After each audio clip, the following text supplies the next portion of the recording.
we're looking on a Tuesday edition, New Year's Eve.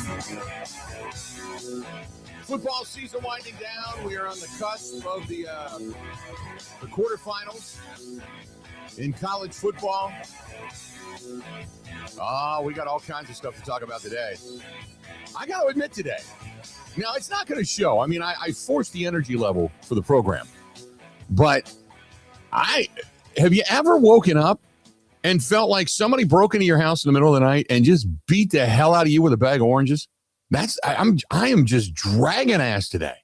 Just dragging. I don't know why, but I am.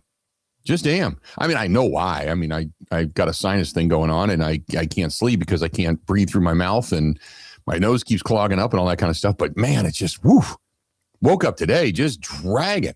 Had to go get a haircut this morning and everything and then listen to, I'll get into this. Never mind. It's one of those things that just starts to chap you and you think to yourself, what the hell happened to our society? It is the complete degradation of, you can see the downfall. You can see it coming, and I'll be dead by the time it happens, and I'm kind of glad. But you can see it coming with some, not all, because there are some really quality youth people today. But yeah, I'm just listening today to some of these kids talking. I'm thinking to myself, what the hell has happened to society? I'm like, shame on parents. So the discussion is to play or not to play. And we got into this a little bit yesterday. Here's the other question. Watching that game last night where the Rams were blanked in the first half and then made a valiant comeback only to watch it fall short. But who is the best team in the NFL? You knew last year. You watched the Eagles just roll. The Lions, you knew were a good team, but you knew at the end what they weren't going to have enough because they were just losing bodies. You knew Minnesota was a good team, but you kept going, they're really good, but Sam Darnold. So you always know Kansas City's going to be there. That was the juggernaut for 7 years. So this year, 1 week it's the Rams, the next week it's the Seahawks. Started out with being the Eagles. Really it started out with being the Packers because the Packers were going to be the team because they ended up just, annihilating the Lions to start the season to say, okay, we are going to put our emphatic stamp on this season. We are not going to lose twice in the same year again to a team that, perpetually went to the postseason and blah, blah, blah. So all this different stuff kind of happened.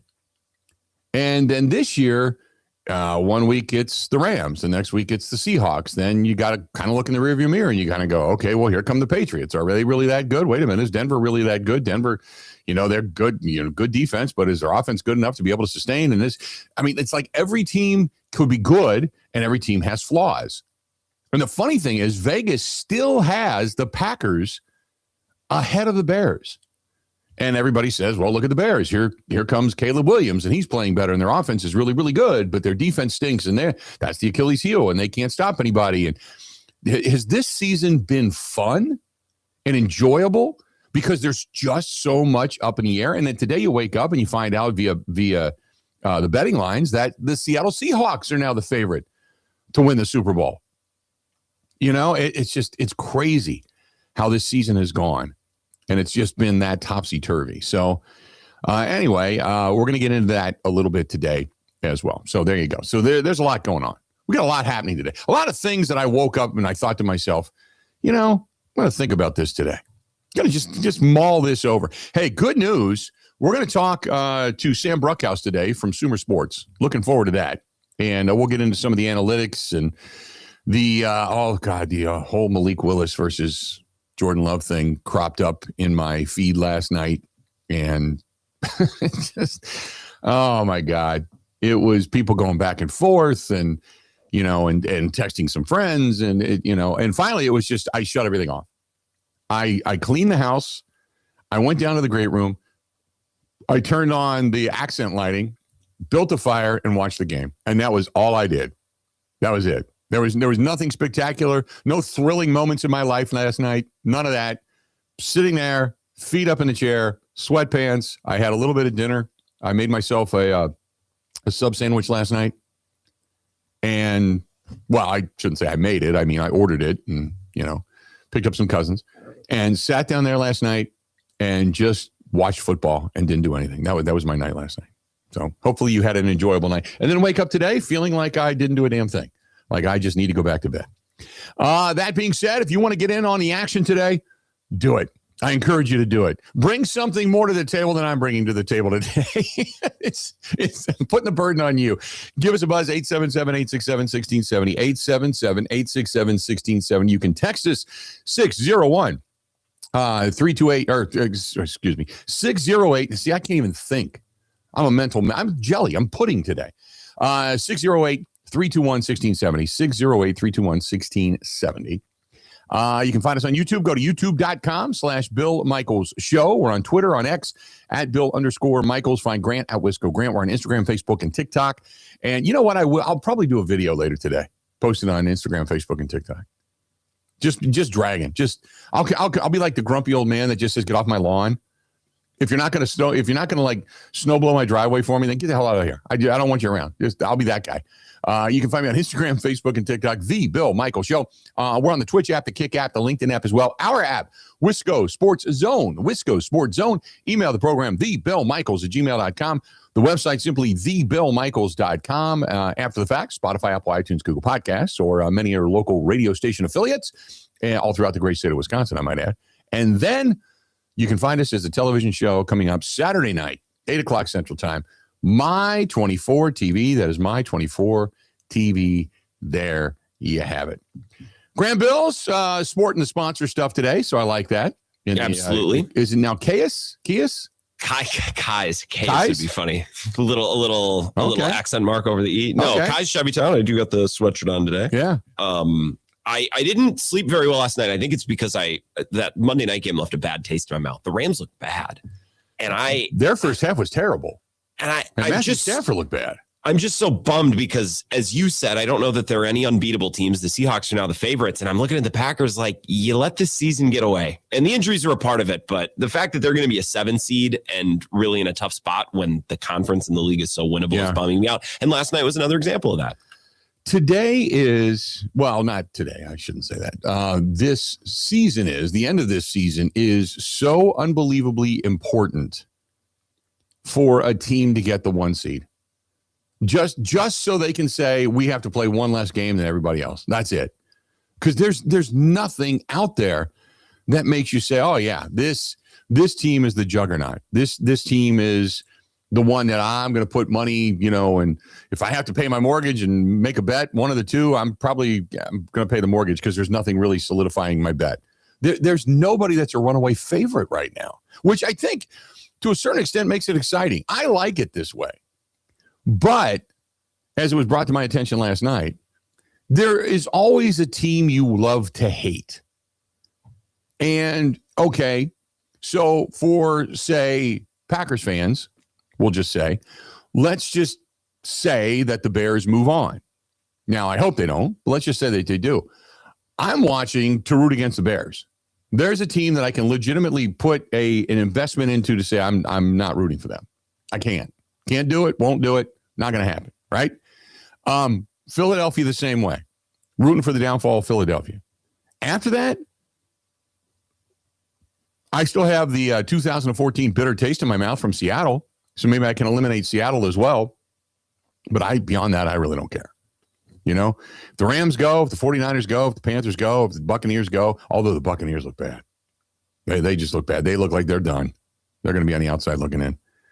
But over in the AFC, I'm not a Sean Payton fan. I think he's a jackass. I can't root for Sean Payton. I like Vrabel, but that would mean that New England finds their way back. And I think we've all just finally gotten a little bit past the domination that New England had with Tom Brady for so long. Then there's Jacksonville. That's a great story. Would there be a remnant of Packers fans and Aaron Rodgers fans that want to see Pittsburgh advance and do well? Probably. There might be some people there that would want to do that. Not a Houston Texans fan. Not a C.J. Stroud fan, ever since he did do us out in Vegas with his people about how they don't sign autographs for veterans. Chargers, that means I got to root for Harbaugh. Or do we just jump on the Bills Mafia bandwagon and say, can this finally be the year? Can they finally just find their way out of the 7th seed of the wild card and be able to kind of move forward and get themselves some? So there's nobody, I can think of more teams I want to root against than teams I want to root for if indeed the Packers are no longer available. But there's no dominant team. You look at the Patriots, easiest schedule, one of the easiest schedules in the NFL. You look at the Broncos, really good defense. Not quite sure if Bo Nix is going to be able to take them. You just don't think they have enough in Pittsburgh, even with Aaron Rodgers, although they're going to get DK Metcalf back at the end of the season, but that's neither here nor there. We'll have to wait and see. And I still don't think they're a very good football team. I don't have a favorite. I don't have a favorite. So I'm just kind of left up in the air of who I'm going to root against. Just teams I don't like.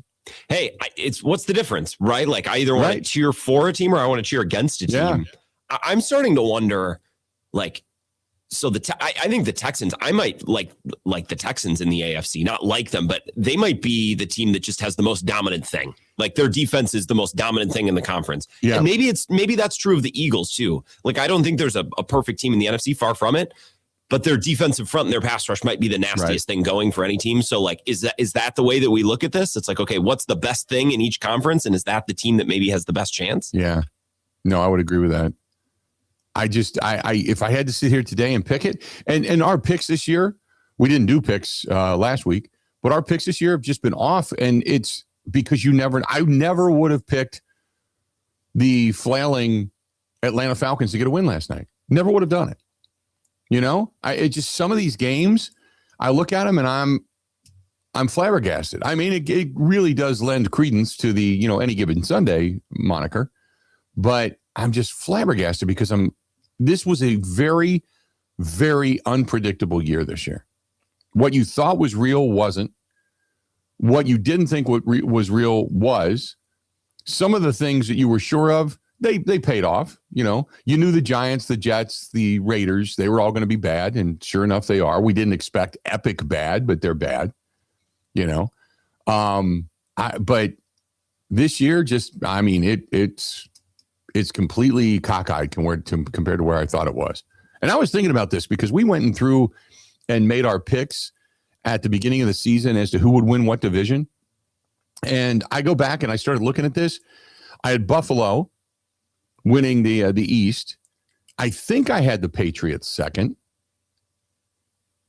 I had the Ravens being the representative for the Super Bowl this year. I don't even think they're going to make it to the postseason. And I thought Pittsburgh would come in second, followed by, or Cincinnati, flip-flop them, but basically the same record with Cleveland still being last. I don't know what I chose in Jacksonville, but what an incredible season that Indianapolis got off to a fast start. They were 8-2. Since then, they've lost 6 straight. And Houston gets off to an 0-2 start. And then they go 11-5 on the season. Jacksonville turned everything around. Liam Cohen just said, keep trusting me, keep trusting me, keep trusting me, when people were doubting him. And next thing you know, they're 12-4. I thought the Chargers would be better. I think I picked the Chargers to win the division. But I said Kansas City, I don't think was going to. I know I said Kansas City was not going to go back to an AFC championship. I just thought the run was going to end. Do you know Kansas City over the last 7 years has played in another entire football season as opposed to everybody else?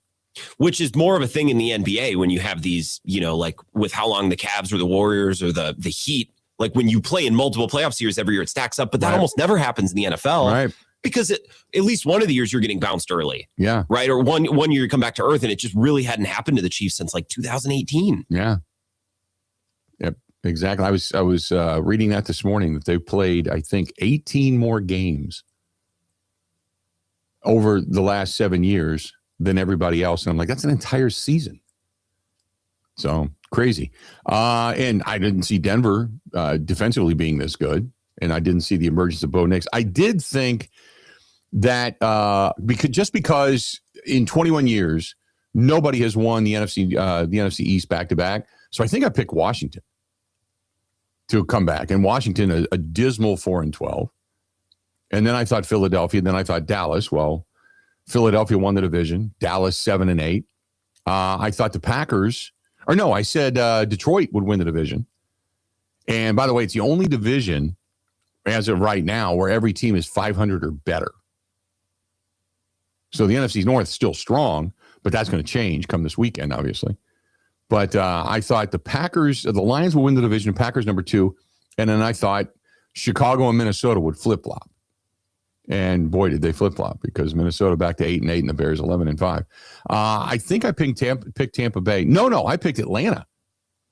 With Michael Penix Jr. and Bijan Robinson and company, and with that defense, I picked Atlanta to win the division, I think, down there. And then I think I chose either the Rams or San Fran to win the NFC West. I think I chose the Rams. We both took the Rams with San Francisco to take second. Yeah. San Francisco ended up in second, but it wasn't. I had Seattle getting last. What was I thinking? The NFC West is insane because they either have 13, 12, 11 wins, 1, 2, 3, and then don't the Cardinals have 2 wins? They're 3-13. Holy smokes. Yeah. And Kyler Murray and I like I said, there's not much I'm ever right on in my life. So when I am right, I have to stand up and say it. I've always said Kyler Murray was not that good. He'd show you flashes of what he could be, and then he'd go right back into the tank, and he was very fragile anyway. And and then finally it got to the point where they just benched him and said, okay, enough. So I feel good about that. I can raise my hand on that and go, there you go. Saw that coming. So anyway, we got a lot to get to today. Sam Bruchhaus coming up bottom of the hour. We're going to get into everything regarding the Packers, the postseason, analytics and all that kind of good stuff. And we'll look at that. We've got Jim Owczarski coming up today. Jim's going to join us at 12:35 Central Time.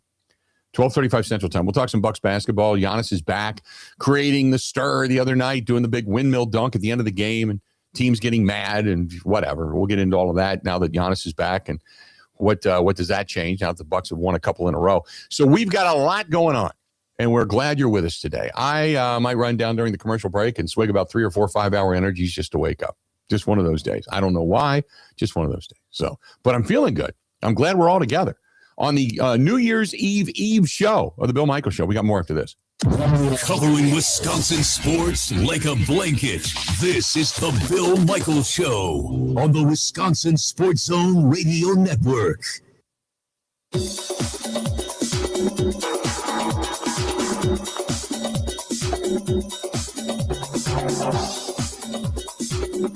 Bill Michaels will resume in 3 minutes.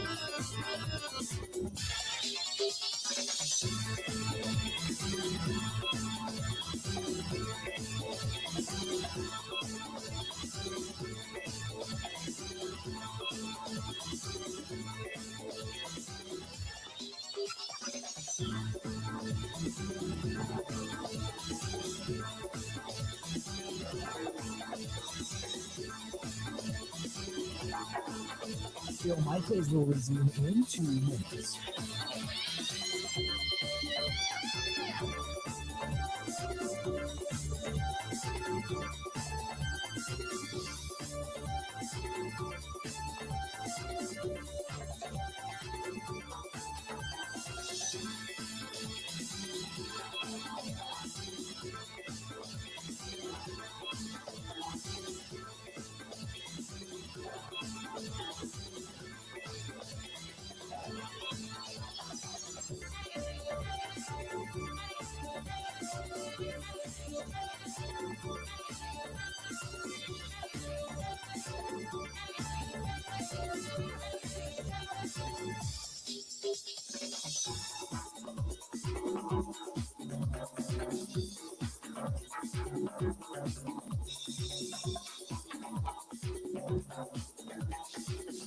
Bill Michaels will resume in 1 minute.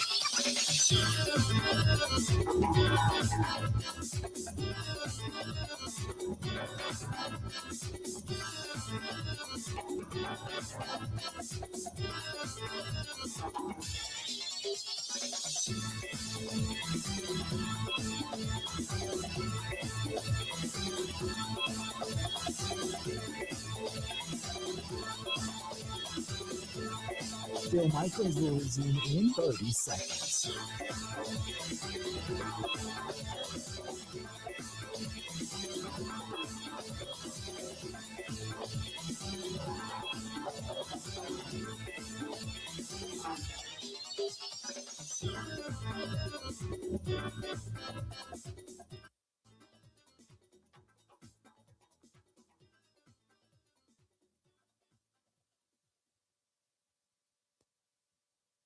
What you are talking about right now, I think, gets at the crux of what Ed Policy's decision on Matt LaFleur is going to be going into this offseason, which is, and I'm in the camp of, I can't, even Chicago, I can't put that on coaching.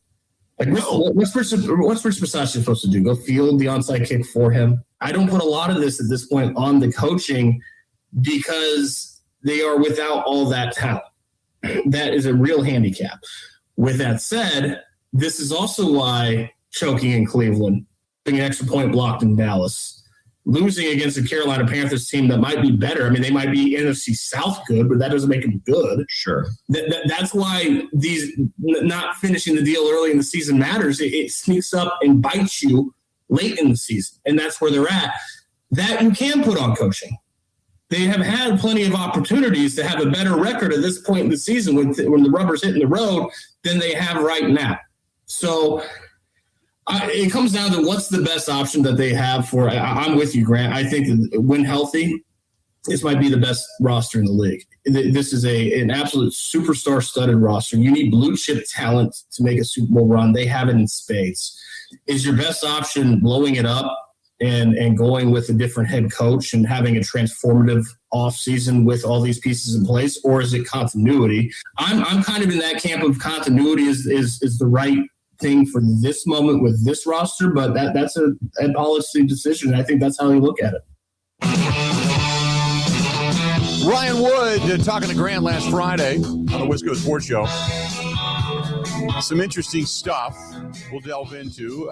German Fest wants to say Happy New Year, and don't forget 2026 is going to be a festive year. It always is in the state of Wisconsin. July 25th, 26th, and 27th, as a matter of fact. Go to GermanFest.com. GermanFest.com, the Milwaukee tradition on the lakefront. That is German Fest, and they give back to the community. We love them because they're huge supporters of Big Unit Foundation, so we can't say thanks enough to our friends at German Fest for all that they do and all the help that they give us and the support and the recognition. So thanks to our friends at German Fest. But don't forget, for the Fester, go to GermanFest.com. That is GermanFest.com and see all the information coming up for 2026. I am torn. That's a really good conversation because I think, Grant, what he brings up is, you go to Chicago and you look at the onside kick and you can't really put that on coaching. And my argument is, no, the individual player made a bad play. But when you start to stack the individual players that have made bad plays in one particular unit, you can't, that's not tolerable. So Romeo Dobbs took it on himself. But I think that was kind of to me, that's the straw that broke the camel's back of how many more special teams gaffes is this team going to put up with? Or just gaffes, like whatever gaff you can't afford to have, they seem to make. So I'm with you. I think it's more the body of work than any one particular game. And it's funny, Ryan and I had that conversation before the Ravens game. So I would love to hear how much stronger would that commentary have been had we done it, yesterday after the Ravens game? Yeah, I would agree. And maybe we see if he's available tomorrow. Maybe we see if Ryan's available tomorrow. We can kind of go part 2 of that conversation because I think that would be fantastic. Well, what's funny is I brought this up on the show after we done talking. I didn't bring up Ed Policy and Matt LaFleur. He did. Right. Like we've talked about Matt LaFleur's contract situation, but it's not something that I asked Ryan directly about. He went there, which I think is telling. I think there's 2 sides to the coin that he got into the discussion of personnel when he says it is a Super Bowl roster.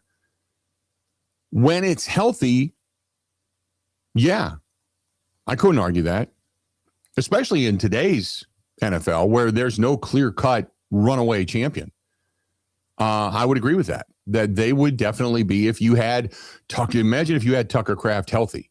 Imagine if you had Micah Parsons healthy. Imagine if Devontae Wyatt was healthy. Imagine if a lot of these key contributors plus their depth was all healthy right now.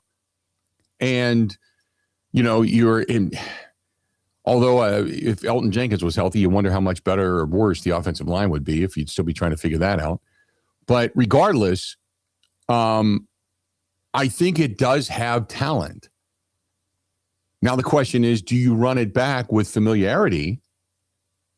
Or do you say we need a shot of adrenaline and we hope whatever the next guy would be, he gets it right and is able to push all those buttons? Kind of like when, John Gruden took over a Tony Dungy team down in Tampa and walks away with a victory.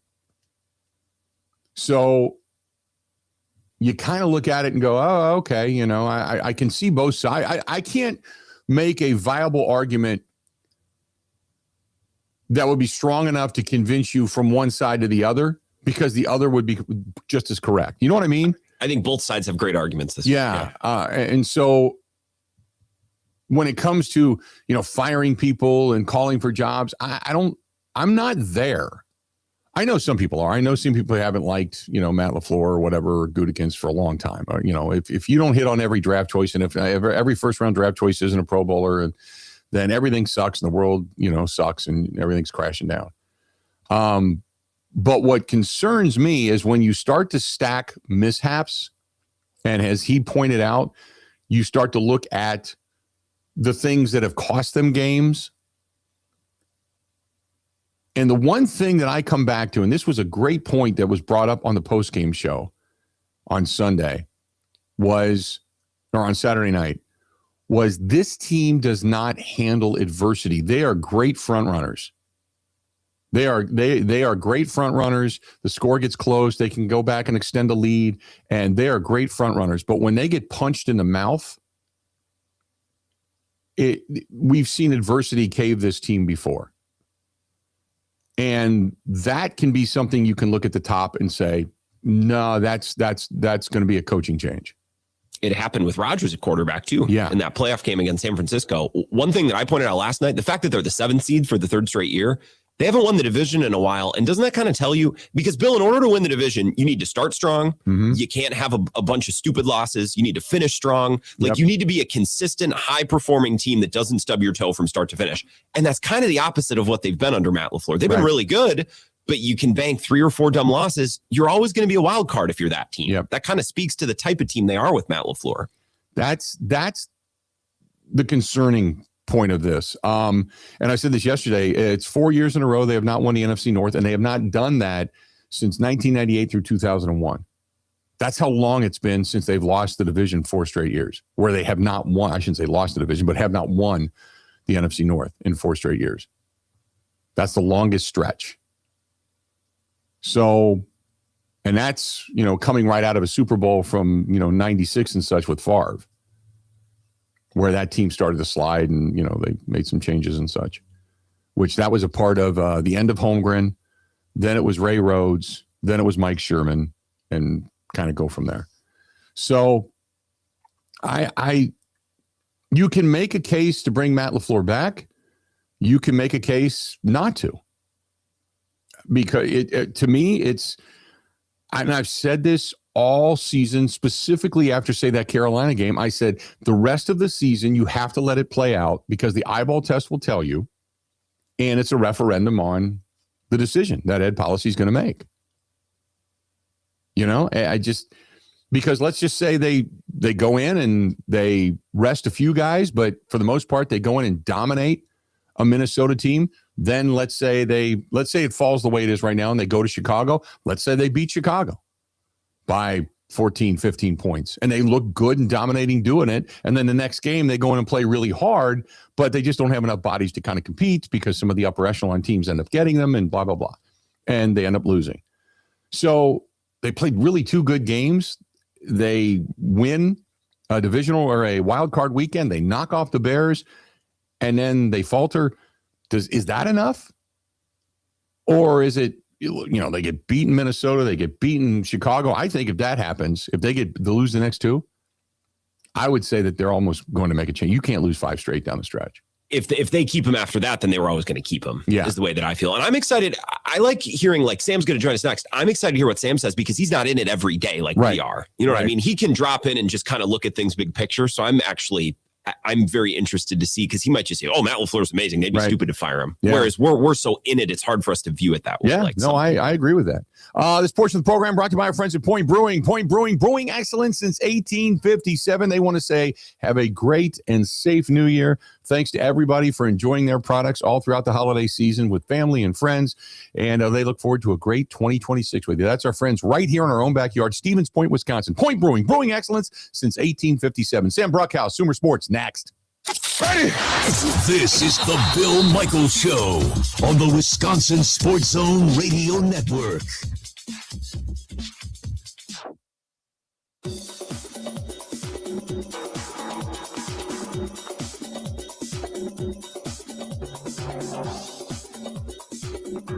Bill Michaels will resume in 5 minutes.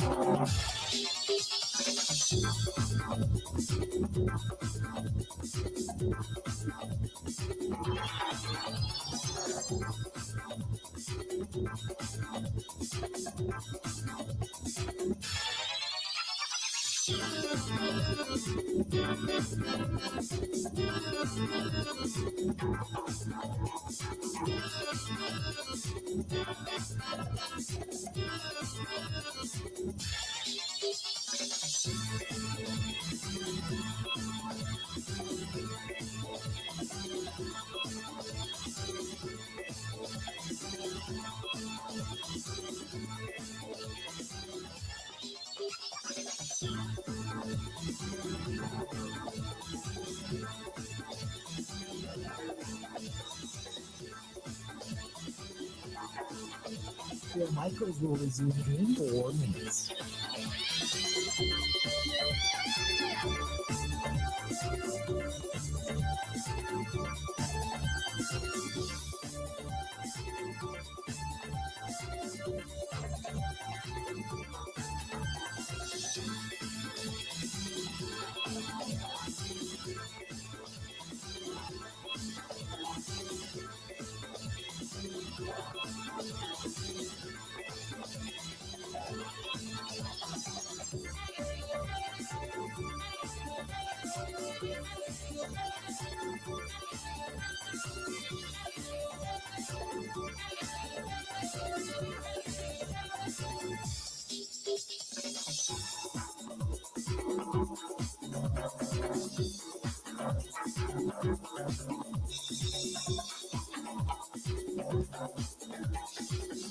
Bill Michaels will resume in 3 minutes.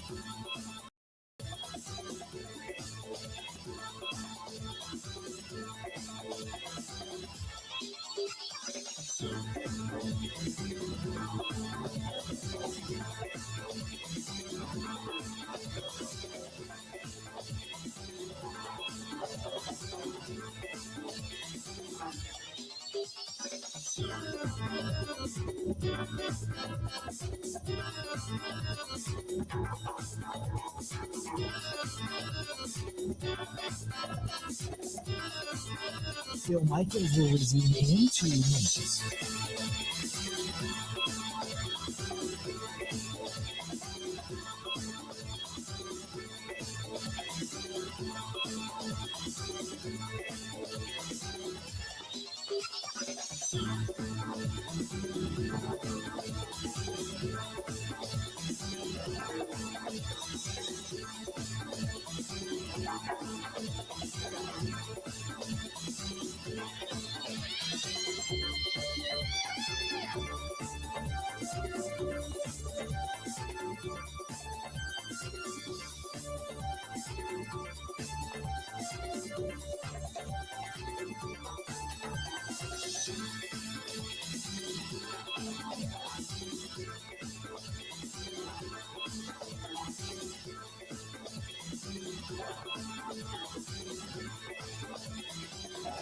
Phil Michaels will resume in 1 minute.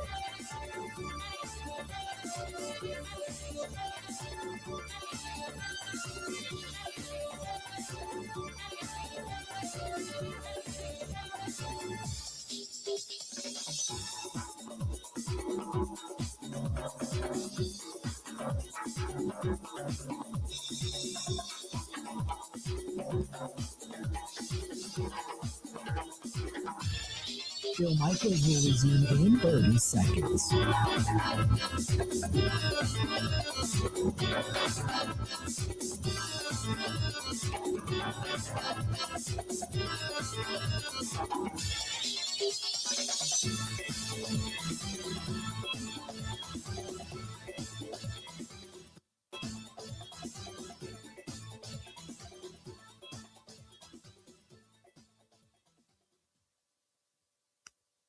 Derrick Henry with a hole. Derrick Henry, touchdown! His 4th of the night. Baltimore is still alive heading into the final week of the season. And they're celebrating in Chicago as the Bears are NFC North champion. Hard to believe, but they are. Now, will the Packers end up facing them in Chicago in just a couple of weeks? Maybe the Packers pull off a win. Because the Bears still suck. There you go. Maybe that song reigns supreme after that weekend. Regardless, it is a tough road to go right now for the Green Bay Packers as they've been banged up, to say the very least. Joining us now on the hotline, Sam Bruchhaus, Sumer Sports, joining us here. Sam, how you been, pal? Hey, Bill. Happy to join you. Thanks so much for stopping by. I wanted to ask you, first and foremost, we saw what Malik Willis did. Analytically, give me your thoughts on what he accomplished and the way he went about it, because there's a group of populists up here in this area that says, oh, he should have been the quarterback all the time and not Jordan Love. So let's set the baseline here. Our Sumer scores at Sumer Sports have a goal of looking at a game, putting it in context of every game, going back to 2016 by looking at the tracking data and the relationships with all the other players on the field and giving us a sense of if a player would be able to continue that. With a 1-game sample size, there's not much. That being said, we had him as a certified blue chip player. If he continued to play like that every single game, he'd be one of the best players in the league. He really was able to do it well in the passing game, also brought a quality start in the running game as well. So all around, excellent game from Malik Willis. Now, to the populist out there. Currently, for quarterbacks over 50 plays, and he has slightly over 50 plays, which is not a lot, he is first in expected points added per play. Jameis Winston is also up there. So you would expect some regression over the as reps came from Malik Willis. I really think it's difficult to say that he would be markedly better than Jordan Love. The reason why is we've really only seen 4 to 5 quarterbacks, at least as it pertains to expected points added, which is a team stat and is wrapped up in Matt LaFleur's play calling as well. But we've only seen that success be hit by players like Brock Purdy, like Josh Allen, Lamar Jackson in previous years, etc. Jordan Love has at least performed in that metric extremely well. That metric explains a lot of team success. As a result, given the inconsistencies we've seen with the offensive line and wide receiving core, I think you can give Jordan Love some credit there. So I for one, am not calling for Malik Willis to start or Malik Willis to sign a $30 to $60 million contract with the Packers and take over as the quarterback. But it was a very good game. Okay, let's talk about Jordan Love, because some still question whether or not he's the guy. And I, for a long time, said he's going to put up great numbers. But there comes a time in a game in which you need a guy to say, jump on my back, I'm going to take you. And we've seen this. We saw a little bit of that out of Malik Willis. But I always reference like a guy like Josh Allen, who all of a sudden just wills you back. We saw a little bit of it last night with Matthew Stafford because of the interceptions early. It ended up costing him. But when you see guys do that, there's that it factor. Do you feel that Jordan Love has that it factor? I feel like he does. And I think we've kind of seen it to a certain degree in some of these tight games where it felt like it was really the defense letting them down a little bit, particularly referencing that Chicago game. They weren't able to get pressure on Caleb. Caleb starts running around, making big plays. And for the most part, the Packers were able to match serve. It just comes down to a tight division game, and that's the way it ends up going. I think that the biggest signal analytically on paper that this is trending in Jordan Love's direction is two things. Number one, weeks 11 through 15, he was second in expected points added per play amongst quarterbacks, according to Sumer Brain. And then secondarily, we are starting to see Matt LaFleur pass more than expected. In previous years, especially last year, they ran substantially more than they passed in expected pass situations. That is not necessarily the case. The ball is going more in Jordan Love's hands. Now, is that because of the issues with, Christian Watson being injured for most of the year, offensive line reshuffling, et cetera, et cetera? Maybe so, but it has seen success on paper. I was just going to say, I think part of that has been because the offensive line just hasn't been that great in the run game. If you're not going to be able to run the football and you can't open up holes for Josh Jacobs, who has also been nursing somewhat of an injury, it's kind of like, that might be your better option anyway. So I would completely agree with that. Is there, for this team, and we were just talking about this, like pound for pound for what they had at the beginning of the season, all the different players that they had. You talk about the Devontae Whites, Tucker Kraft, Micah Parsons and such, all the guys that have gone down. Was this team a roster of guys capable of being a Super Bowl contender? Because I thought they were at that point in time. It's funny you ask that, and it's funny you say like Jordan Love is the guy. Is he the guy who takes you to the next level? The reality of where we've basically fallen with the Packers, injuries or not, and it started trending this way when Micah Parsons was still playing, is that they are who they were last year and the year prior. They're an excellent offense, and they are a high-risk, high-reward defense that really uses Xavier McKinney and some of these other guys to rely on turnovers. And they've settled back in a slightly below-average defense by advanced metrics and a really high-powered offense. In the National Football League, particularly when you can pass the ball, that's enough to be a top 3, top 4 team in your division. The hope was that Micah Parsons could just eliminate passing in the playoffs because of how strong of a competitor he was. They don't have that eraser right now. And if you really want to look at our Sumer scores, at least, there's really one quality starter right now in the front 7. That's Edge Cooper. We're not seeing abundantly above average play from really anyone else on the defense. And so it really settles back to exactly what the Packers have been in the past couple of years, with much of the same personnel, albeit, but it's kind of who they are at this point. They're going to have a shakeup one way or the other, or again, Edge Cooper could ascend at some point. Some of these young players, Evan Williams as well, could really make the next step. I'm a little worried about Rashawn Gary and Quay at this point, but they are who they are. And so one way or the other, Micah couldn't be the eraser. That's a really good point, because the argument is you brought in Micah, who elevated a lot of different areas just by his mere presence on the field. Rashawn Gary started off fast and has since gone basically to a milk carton. You've got Carl Brooks, a 6th-round draft choice from 2023. Colby Wooden, a 4th round from the same year. Kingsley Ngabari. You mentioned Edric Cooper, who's ascended. Quay Walker has gotten better, but he's still not that burst of first-round draft choice you were kind of hoping for. Keyshawn Nixon wanted to be the number 1 cover corner, and he's good. He's not great. You talked about Xavier McKinney. Evan Williams, I think, is very, very good. Carrington Valentine, we've seen him as a 7th-round draft choice from 23 get just handled.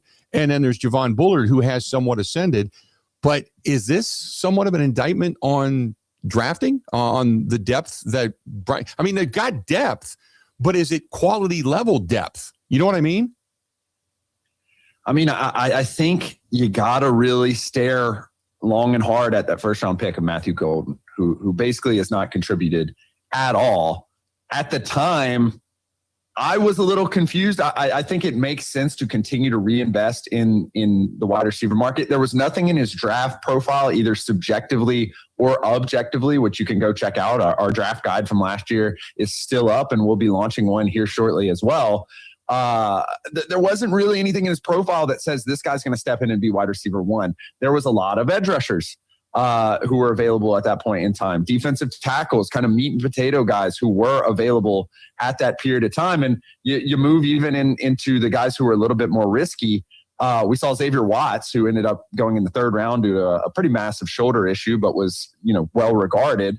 he ends up becoming a really good player. Jonas Sanker seems to be a starter for the Saints. There's all these kind of like pieces on the defense that could have really contributed, whether that's secondary depth to be able to shore up some of those coverage questions, whether that's, just run stuffing or just general depth across the defense to guard against a team who at the time didn't have Micah Parsons, ends up getting him. So I do think in terms of team building, you just got to take a look at that first round pick. And maybe he turns out to be really good. But that was the real question. And I just don't think it was something that was really expressly a need or something that was going to launch their offense to a new stratosphere. I look at first-round draft choices like I look at seventh-round draft choices. Rasheed Walker was a seventh-round draft choice who's been their starting left tackle. You're getting a ton of value. If you have a bust in your first round, it happens because we know all GMs do it. But you talk about Matthew Golden. We also talk about Lucas Van Ness. And Lucas Van Ness, thought this year he was going to come in and be, edge rusher number one, and then they make the change for Micah Parsons. And it's understandable that you're not going to be edge rusher number one, but we've seen him play and show some flashes. But at what point do you look at a guy who was a first-round draft choice and go, yeah, that's not it? Yeah, Bill, you're starting to sound like me. I'm a draft researcher by trade, and so you're giving me some of my own medicine here. I totally agree with your standpoint, again, of it's a flat draft curve. Everyone misses on first and second round picks. You try to have a good process, which the Packers typically do. Just evaluating both of those players, the CBA makes it so tough because you basically have to make a decision after year 3. And in previous eras, that wasn't necessarily something that you really had to make a case for. And then when you're extending the 5th-year option, we're seeing this in Carolina big time right now with Bryce Young. You have to basically evaluate, is this player a top 5, top 10 guy? Mm-hmm. And if so, why are we not extending him as such? So it's a real risk of development. I think we've seen in the limited games that Lucas Van Ness played, we've seen him had 3 quality starts. So I don't know if it's quite big investment time, but I think he can be a solid member of this defense. And it's really difficult to go out and get edge rushers in free agency. Edge rushers and tackles and wide receivers are 3 of the hardest positions to really go get. If you're adding people in free agency, you want it to be interior offensive line, safeties, etc. So kind of a wishy-washy answer there, but I do think he can contribute if he can remain healthy. That being said, I got 2 questions left, and then I'll let you go. The next one is the evaluation is going to happen for Matt LaFleur. The evaluation is going to happen for Brian Gutekunst. Matt LaFleur, I think the script is still unwritten. Whether or not you lose the next 2 games and you leave this season on a 5-game losing streak or what have you. But when it comes to the evaluation of talent, I thought go back about 3, 4, 5 weeks ago. I thought Brian Gutekunst has done a really good job of kind of putting a roster together that was going to be competitive and thought to be a Super Bowl contender. And obviously injuries have taken that away. Give me your thoughts. And because you and I sat at Super Bowl and we sat at the Combine and we talked about this after we listened to Brian Gutekunst down there in the podium. We talked about he's really kind of considered highly in the National Football League as a pretty good GM. Give me your thoughts on what he's done talent-wise and stockpiling talent for this Green Bay Packers team. Yeah, I personally would not evaluate them poorly at all. I think you got to bring both of them back. I think both of them, from a process perspective, put you in a position to succeed across the board. That is, if you want to pinpoint a decision or two, kind of like I just did, like that's one thing. But you think about just Malik Willis being able to pop in. They took a risk on a second, 3rd-year guy on a rookie contract. And he ended up being dynamic and winning them a couple of games. Yeah. Obviously, it didn't turn out the way that you wanted in the Ravens game, but he did his part for the most part. And it's very difficult to stop Derrick Henry when it's cold. That's kind of how it goes. And so I think just that decision right there is a signal of something greater. Some of the other rookies who are contributing, we mentioned Evan Williams, Ed Cooper, like generally when you have a good mix of rookie talent and then you are able to invest in guys who you believe in and keep them there and build a little bit of depth at key core positions, that generally signals a good thing. I think in the future, the evaluation has to be the offensive line, as we've stated a couple of times here. But the guy was able to pull off a trade for Micah Parsons for less than what the biggest trades were. I mean, you look at the Sauce Gardner trade, it's basically the same trade. and like that's a big freaking victory, you know? Right. So a guy who's able to pull off that, identify those scenarios and attack, I think you got to keep him. And it's the same way with Matt LaFleur. I mean, this is a guy who's put up great offenses year after year after year, whether it's, necessarily worked out in the playoffs in terms of success, not necessarily, but we're seeing it right now with the Eagles, a little bit with the Lions as well, who are going to miss the playoffs, and several other teams. Offensive play calling is a premium. And when you don't have an offensive play caller, it doesn't look good. And so I think both of them are very safe in my book. Real quick before I let you go, and I know we only got a minute here, but we were talking about the rest of the NFL. No clear-cut champion right now out of any of this. Analytically, who is the strongest team right now in the National Football League? I think if you really got to boil it down to analytics, it still ends up being the Rams. Really? I think the game yesterday, a lot of injuries across the offensive line. Yeah. And I think that really hurt them, and they end up making the game close. But altogether, I think I'm going with an Indy pick right now for the Super Bowl. I haven't really decided yet, but I think the Eagles and the Bills stick out to me as two teams who have experience.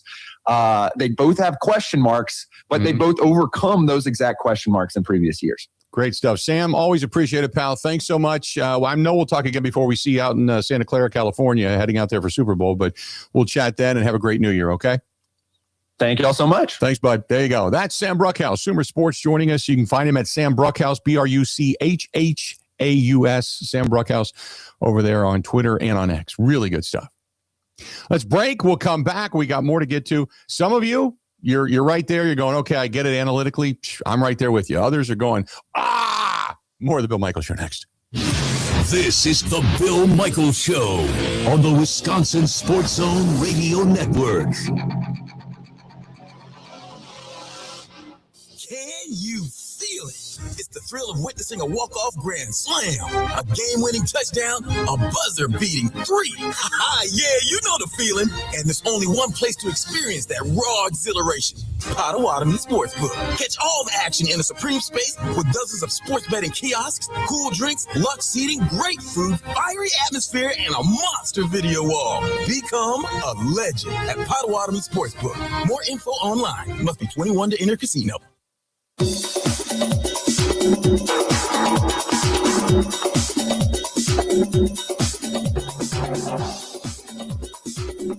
Bill Michaels will resume in 3 minutes.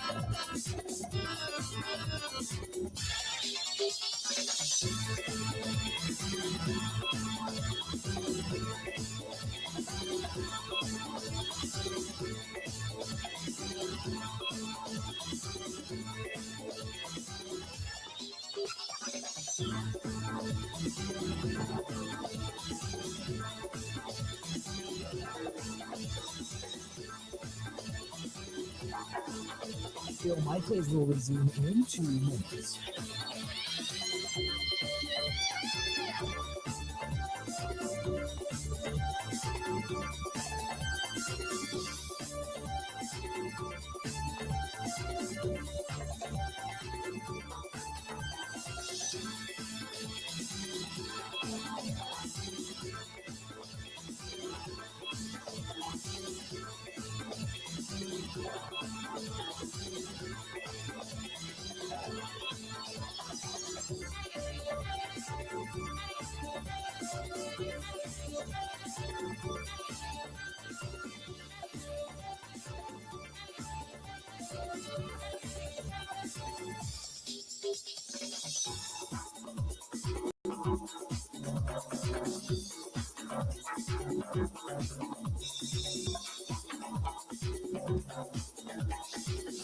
Bill Michaels will resume in 1 minute.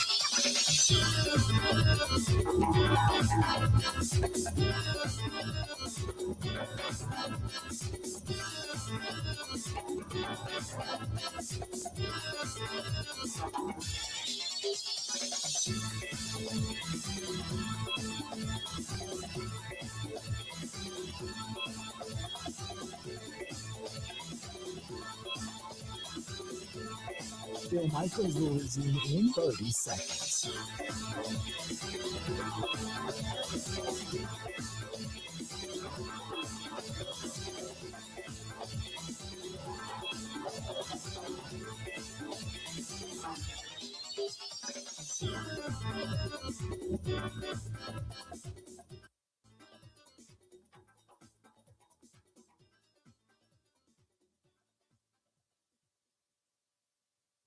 You got to hit it, bang it, rock it, put it in the pocket. Welcome back in. Phil Michaels Show. This portion of it brought to you by our great friend, Dwayne at Dwayne's Cover It All. Up there in Wausau. Another great year with Dwayne. He's had, I think, another good year. I believe so. Doing stuff for NASCAR now or whatever it is, the Craftsman Series trucks or something with the people who make the pit boxes. He's making pit box covers and boat covers and upholstery and awnings in front of businesses and office furniture and you name it. He did a friend of mine who owns a bar. He did the big sail that goes out over their deck. And so it's been a big year for Dwayne, I believe. So good stuff. But he just wants to say Happy New Year to everybody. Merry Christmas and Happy New Year. And look forward to a great 2026. And the thing about it is with Dwayne, what's really funny is we don't talk business at all. I get like palm to forehead text messages like, are you kidding me? I can't believe that happened. Oh my, yeah, because he lives and dies Brewers and Packers and such. And so big sports fan. Give him a call, 715-870-2119, 715-870-2119. We have got an hour down that fast. Boom. I feel like I got a little bit of a second wind too. Like maybe I just got up and moved around a little bit. Maybe it was the bacon, egg, and cheese bagel I got from McDonald's this morning, which I haven't had in like 5 years, and I was craving one today, so I got one. Now it's hit bottom, and I'm feeling happy. I have no idea. But we got 3 hours of this yet to go. Don't go anywhere. More of the Bill Michaels Show now.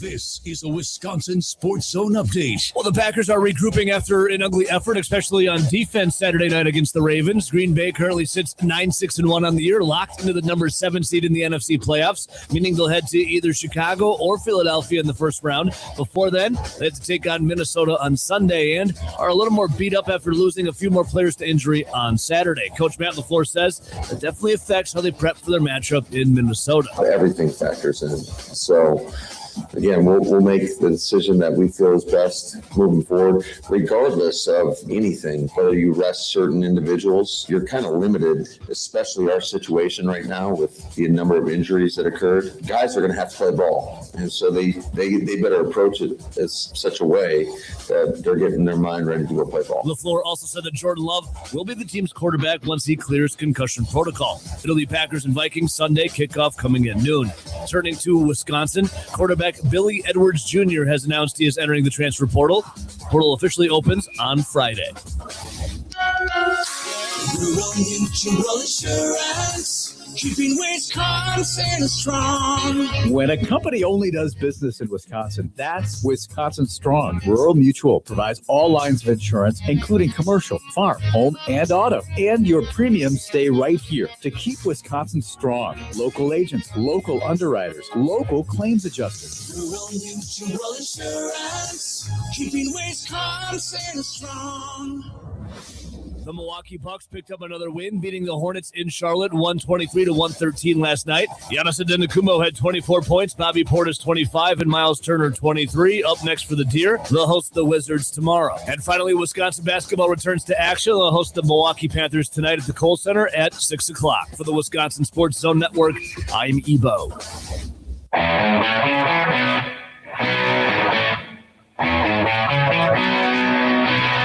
Welcome in Tuesday. How we looking? How we looking on a Tuesday edition. Bill Michaels Show. Hopefully your day is going good. And I'll tell you this, there must be a lot of people that are just kind of taking the long weekend and all the way through New Year's off, which just because of the way the days fall, I think there's a lot of people that are doing that. There was nobody on the roads this morning. I got up and went to get my hair cut, went to the gym and dropped some laundry off and stuff at the dry cleaners.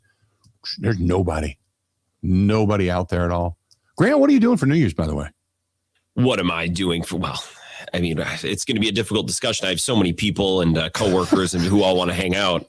Honest, I don't think I'm going to do anything. If the weather's not horrible, maybe I'll try to go ice fishing somewhere. But okay, maybe you don't feel this way. I feel like many people do. Like I need a day off to recover from all of my days off last week and just kind of recharge.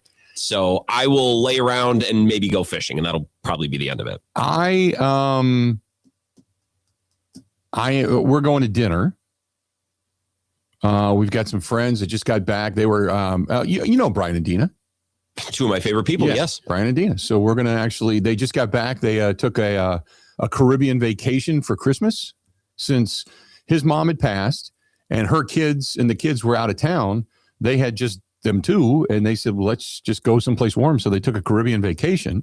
Christmas with the Cranks type situation. Yeah, sounds like. Pretty much. So they just got back into town and they said, hey, what are you guys doing? We were just going to go to dinner and then find something to do after the fact. And so we're going to go down to the lakefront and do a little fine dining. And then after that, who knows? You know, that type of thing. So I really could get pretty crazy. Is that what I'm hearing? But, well, here's my problem. Ohio State plays tomorrow night. They play Miami. So that's the first game of the leadoff of the weekend, so to speak, for the big games. It's, what is it, the quarterfinals? Yeah, it's the quarterfinals. So they play Miami. And I'm kind of like, I just want to be someplace that I can at least see the game for a little while. So I've kind of got to manage that without making people mad at me. So we're going to go to dinner. I'm going to watch some of the game. I plan on having a cigar at midnight somewhere and then kind of go from there. Oh, speaking of that, Nice Ash is about ready to reopen. Since the first week of August, they're ready to reopen. I don't know if I believe it's going to be next week. There's a private opening coming up this weekend where they're just having some friends over, just kind of testing out some of their new point of sale systems and registers and all that kind of stuff. And there's new staff for the people that didn't come back. But they're finally ready to reopen. So I think they're going to reopen next week. We'll make that announcement when it happens. But I know that there's a little bit of a gathering, but it's all private, so it's not open to the public. Coming up at some point this weekend, it might be Friday or Saturday or something like that. But so I'm going to have a cigar somewhere. I don't know if it's going to be here at the house, some place that I can find, maybe in Milwaukee. I don't know. But then after that, I'm home, I'm sleeping, and then I'm watching the bowl games coming up on Thursday. And then back at it on Friday. Yeah, I see. I was looking at the schedule. The first playoff game, the only playoff game tomorrow is Miami, Ohio State. And it's wow, this is a prestigious sounding name for a college football playoff game. The SRS Distribution Las Vegas Bowl. Yeah. All right. It's craptastic. Talk about prestige. Yeah. Yeah, that conjures up old images of the days of greatness gone by. Yeah, that was my thought exactly. You know? Just like, where were you? The classic matchup between the USC and Notre Dame back in the day in the SRS Distribution Las Vegas Bowl. Yeah.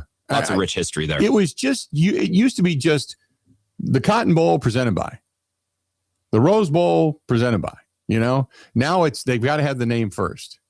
You know, the no leak depends, you know, don't poop your pants bowl presented by the Rose Bowl or something. You know, it's just, God. Then you get into the drug companies.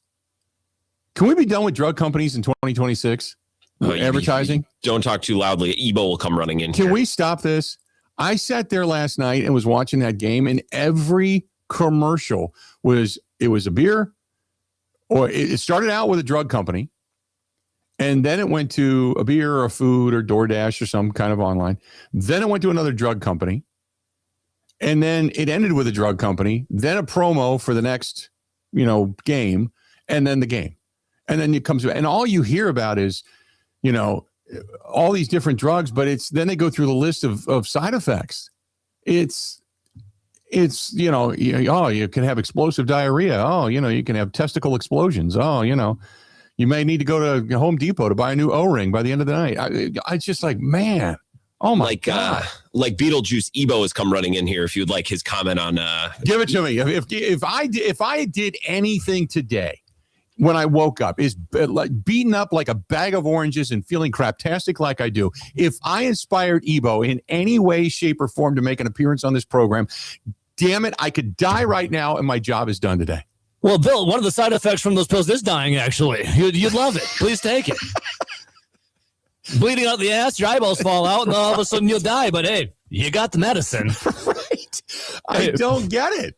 Bill, I have I had something to ask Grant, but then I was sitting here listening to you talk about the game and all the incredible ones. My favorite ones when they all wear the T-shirt of the brand, of the Big Pharma brand, and then it's just like 30 seconds commercial of like how you're gonna have like your hair's gonna fall out, your nails gonna fall out, your wife's probably gonna leave you, all the craziest stuff. But they're all at a campfire singing "Kumbaya" with a shirt on, or dancing as they bleed out the ass, or dancing.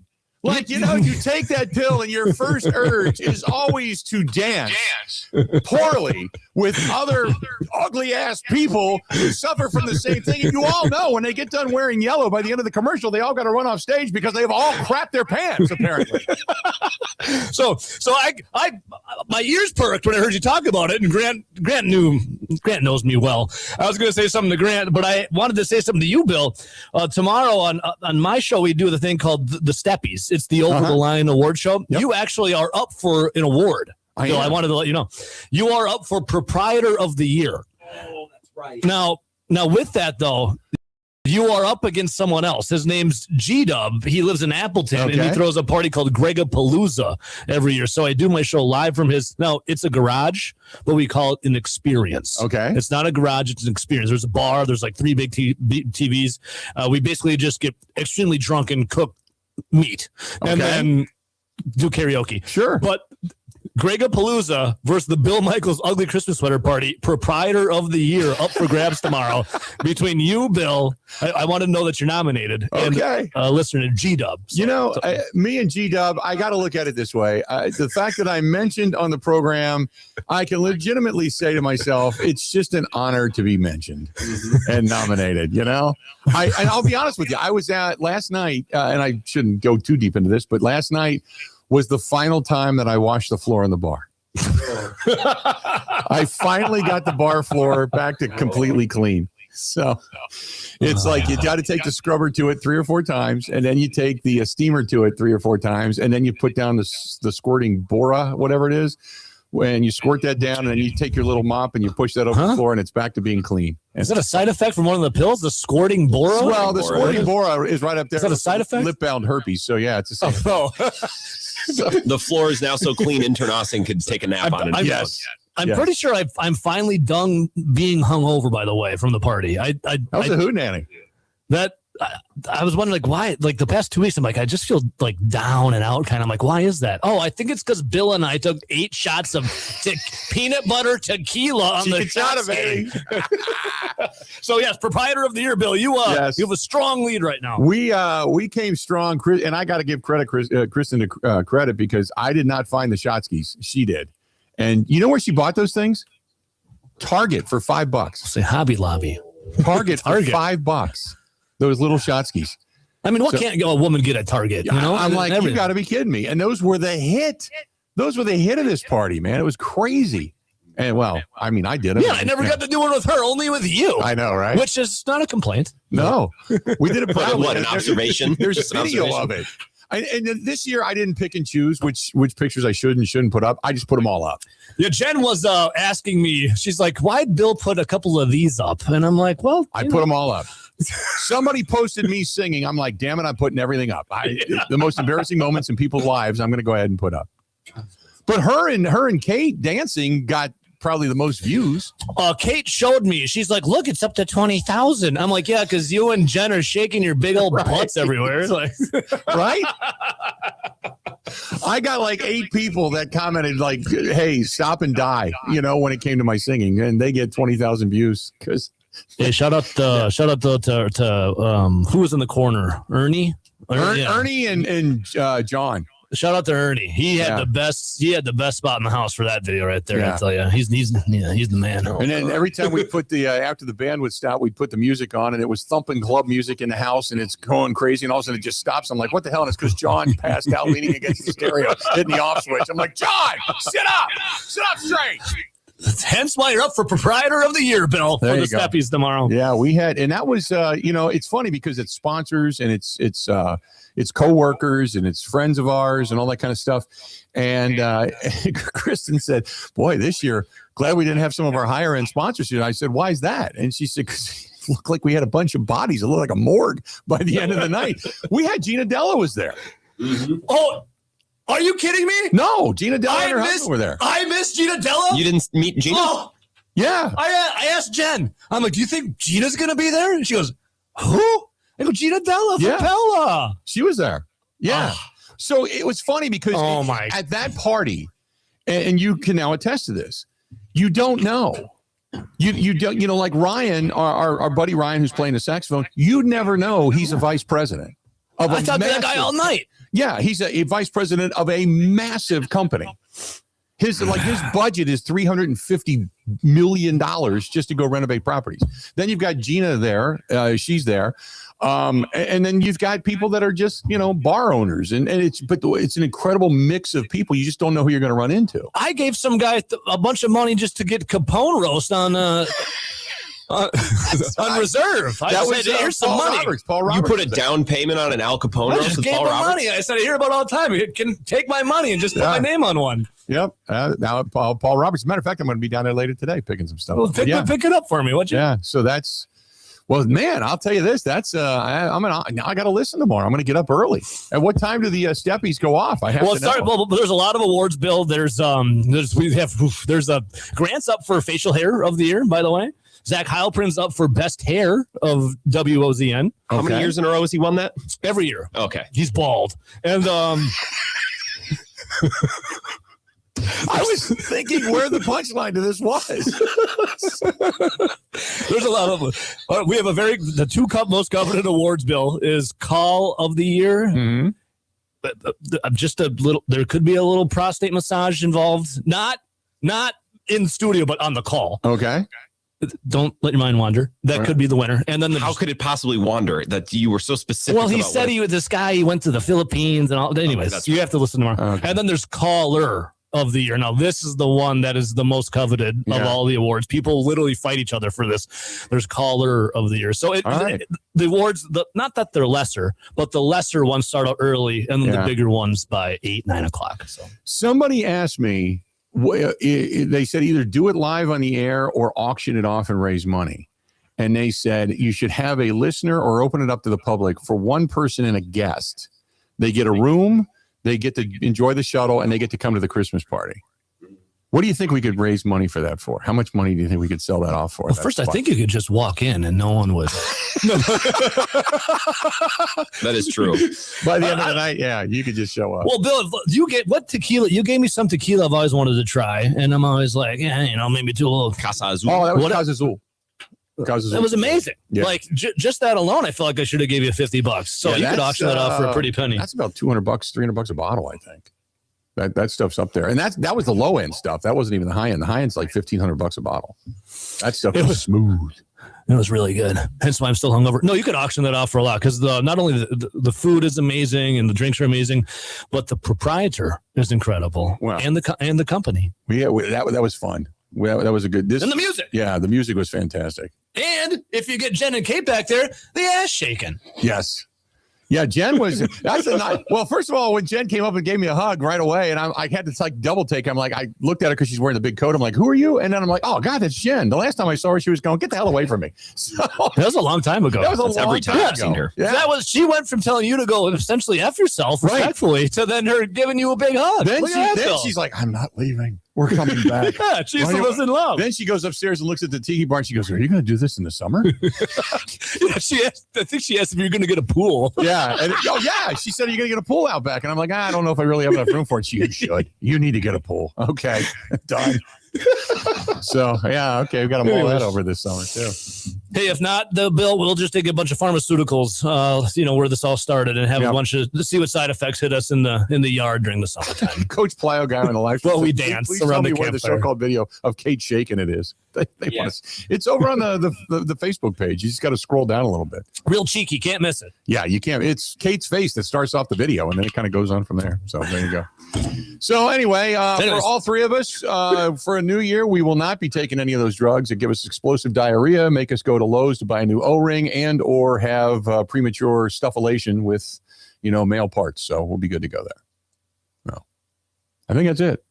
That's about it. That was probably one of the either best or worst segments of this program in the history of the program. But the fact that I inspired Ebo, I feel good now. So at this point in time, I have the World Series and seen that as a kid. I've seen the Brewers play magnificent games. I've watched the Bucks win a championship. I've been on the field when the Packers won a championship. I was down on the field when Ron Dane broke the record. And now I've inspired Ebo. If it actually happens today, I could die and be a happy man. More of the Bill Michaels Show next. Covering Wisconsin sports like a blanket, this is the Bill Michaels Show on the Wisconsin Sports Zone Radio Network.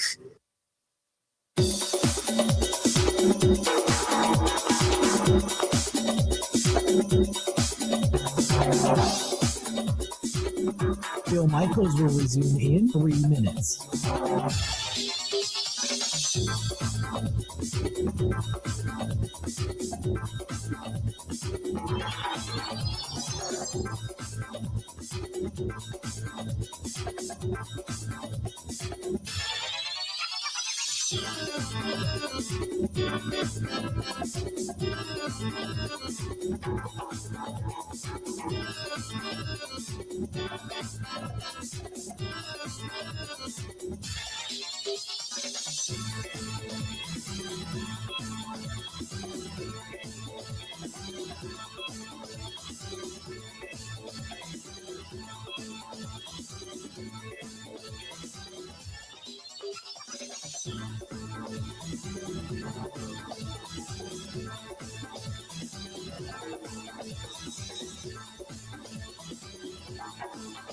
Bill Michaels will resume in 2 minutes.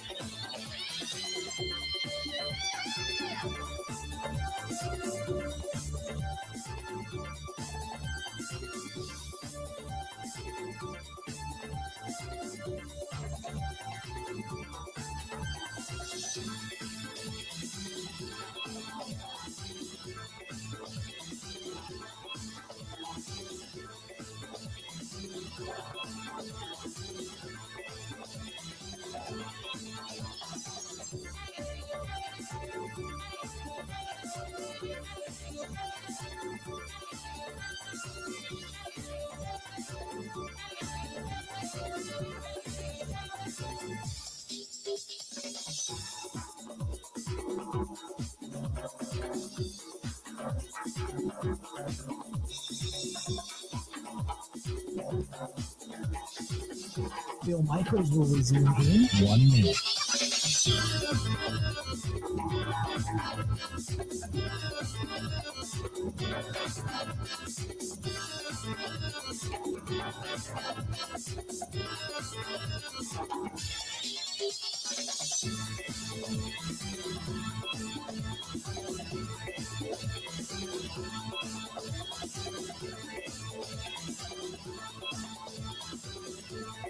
Bill Michaels will resume in 30 seconds.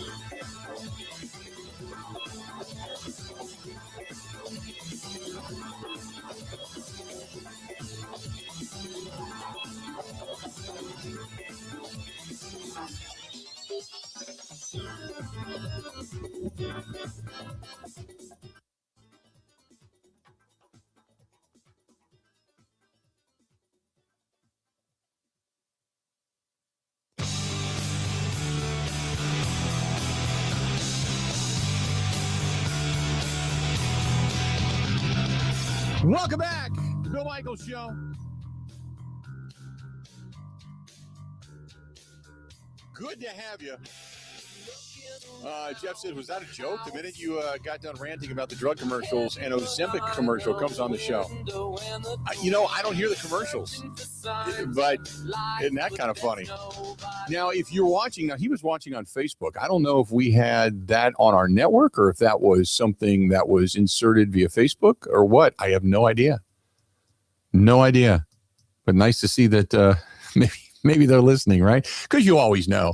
We'll talk about, I'm sure, like right now, everybody that's listening to us, and you probably look down at your phone and you're going to see something come up for Ozempic. You're going to see something come up for whatever the pill is, where they're all dancing, Scalara or whatever it is. And they're all talking about, rashes going away on the arms and all that. It'll all pop up. It'll all pop up. Yeah. 877-867-1670, 877-867-1670. You want to hit us up, please feel free. Go ahead and do so.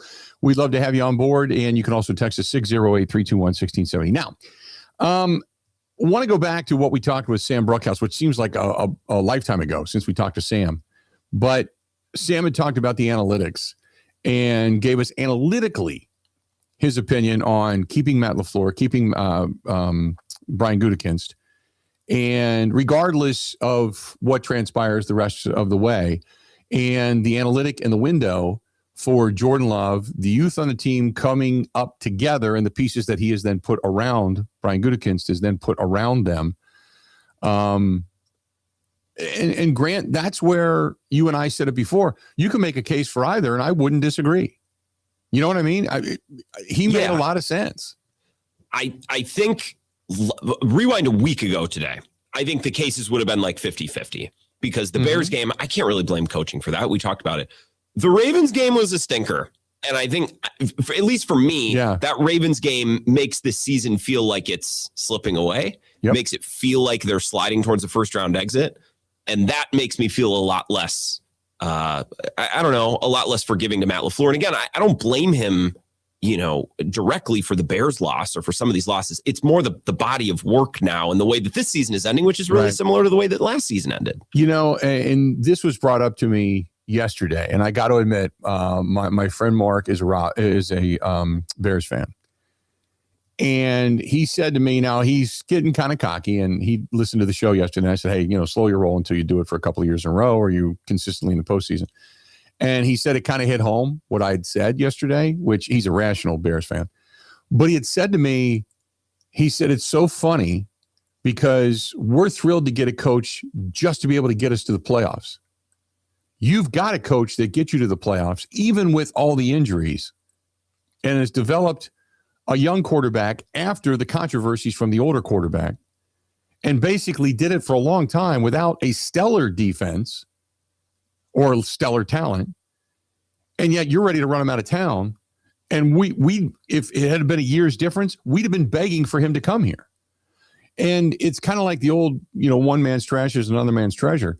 It just depends on how you look at it, what your perspective is. And I said, well, yeah, but the expectation here is ever since really the Packers won in 96 with Favre and then had playoff contention every year since then, and then Rodgers, and winning it again, and letting some of those years slip through their fingers, until this team gets back to a Super Bowl, 2014 will forever stick largely right in our craw because they were the best team in the postseason. They were, and they let it slip away. So I look at it on one point, it's kind of like Pittsburgh Steelers fans. Same thing. They want to run Mike Tomlin out of town, and they've had consistent success under Tomlin, but it's just not good enough. Where other teams are like, we'd kill for that kind of success. And I had to explain to him, but it's different. It's different here. I said, now, if you go to the postseason and you get 11 or 12 wins for the next 3 years and win the division, and you're one and done every year, people are going to be screaming that Ben Johnson was great to turn the franchise around, but people are going to want to get Ben Johnson out of there because he's good, but he's not capable of taking you to the promised land. Your expectations will then have changed. So that's why when you talk to a guy like Sam's just analytics. Sam's a little bit of an opinion, and here's what the analytics tell me. This is what it says. that at the beginning of the season, before the Micah Parsons trade, you had a good team. Micah Parsons took you to a different level. And then one by one, you started to lose guys, whether it was piece players or major components, you started to lose those guys. And some of the guys you were counting on, much like a Marshawn Lloyd, never even came into existence.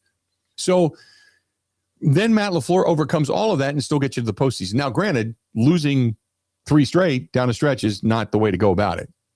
Which is another reason when you go back to our conversation with Eric Baranchek yesterday when he said, oh, no, you got to win. You got to put the winning taste back in your mouth so you know what it's like to end on a positive and then go into this next game feeling like you've corrected some of your problems and continuing on with that better feeling rather than just thinking, okay, we're just going to limp into the postseason, get knocked out, and everybody start the cars, warm them up, and get the hell out of Dodge. So, and I somewhat can agree with that. But it's a different level of expectation. It's not right or wrong, but that's where people say, well, Packers fans are spoiled. Well, so were a long-time Patriots fans and Steelers fans. Cowboys fans feel like every year they're going to the Super Bowl. But they've taken the nut kick continuum for year after year after year after year after year because they look at a good team and say, could it be better? Yeah. Why will it not be better? And then they look up and they see Ichabod Crane sitting in the booth. So it just depends on your perspective as to what it is you're looking at on a year in and year out basis and where your expectations fully lie and whether that's a reality. Because that's we have a lot of hope. I got hope that they go in and whoop the hell out of the Vikings and then go to Chicago and whoop the hell out of the Bears if they face the Bears or if they maybe knock off the nemesis that's gotten them 3 times in the last couple of years. Maybe they go to Philadelphia and beat the Eagles. Who knows? Maybe they can do that. I've got hope that they can do that. It would feel great. I have this feeling inside, much like when you buy a lottery ticket and you go, you know what? If I win, this is what I'm going to do with it. And you start planning out your life. The same thing with the Packers going into Chicago or the Packers going into Philadelphia. If they win, man, this is going to be great. This is going to be a high note. This is going to be something they weren't able to do. This is going to be, all that different stuff.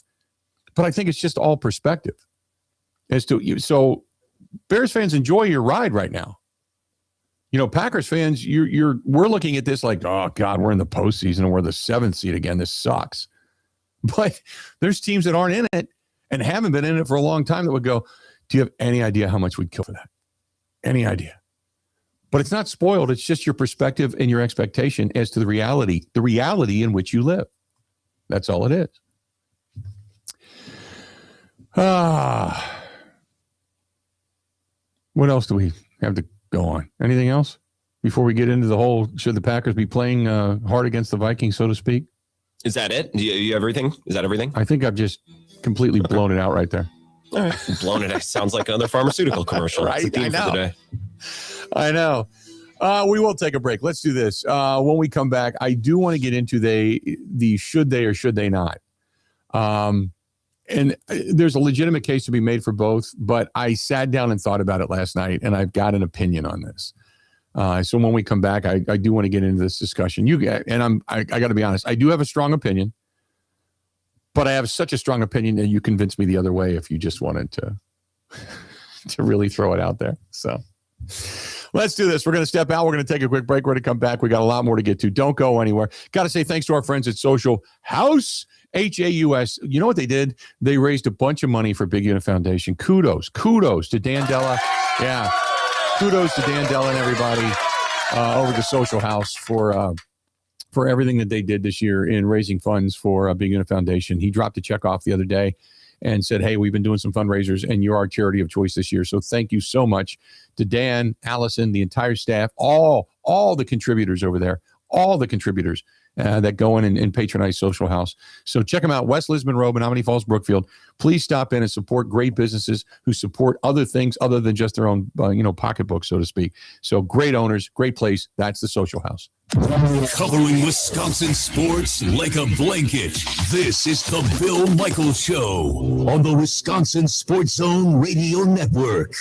Can you feel it. It's the thrill of witnessing a walk-off grand slam, a game-winning touchdown, a buzzer-beating 3. Yeah, you know the feeling. And there's only one place to experience that raw exhilaration. Potawatomi Sportsbook. Catch all the action in a supreme space with dozens of sports betting kiosks, cool drinks, luxe seating, great food, fiery atmosphere, and a monster video wall. Become a legend at Potawatomi Sportsbook. More info online. You must be 21 to enter casino.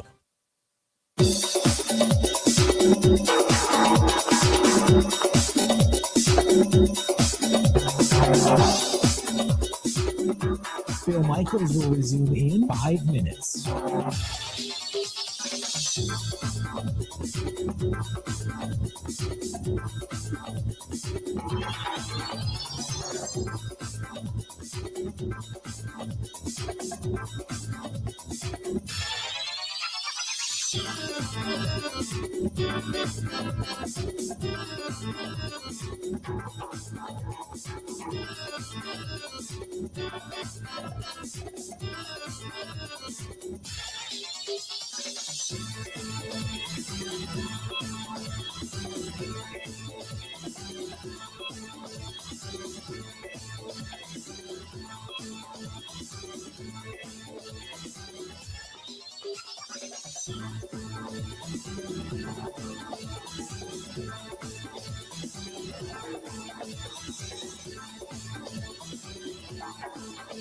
Phil Michaels will resume in 4 minutes.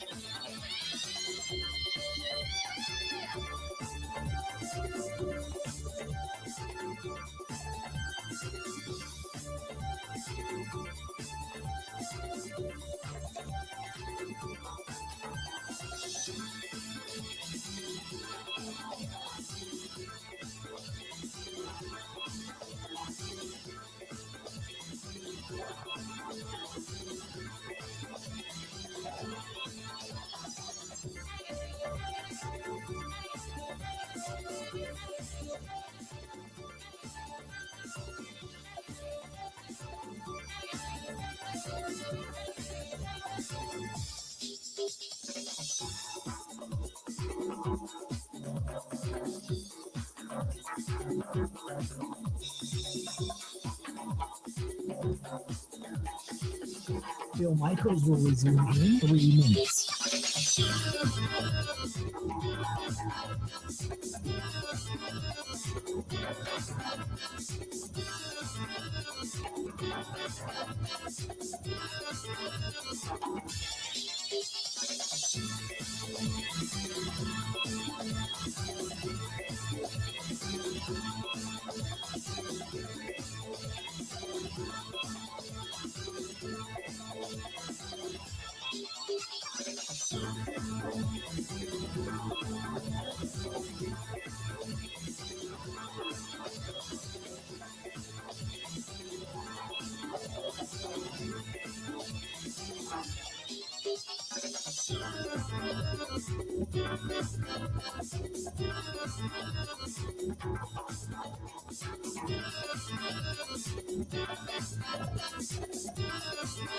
Phil Michaels will resume in 2 minutes.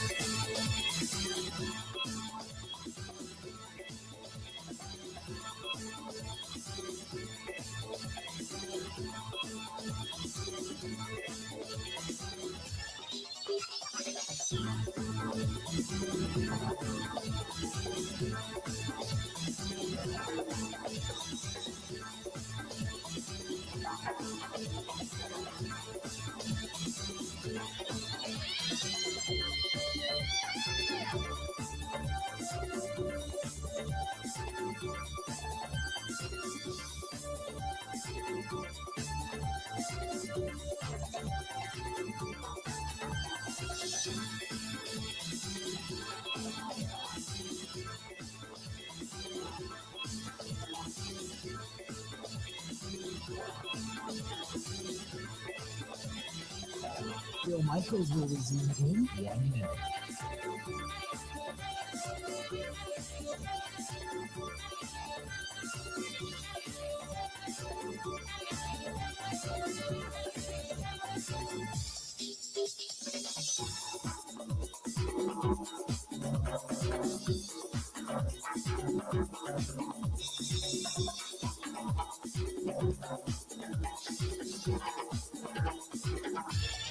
Phil Michaels will resume in 30 seconds.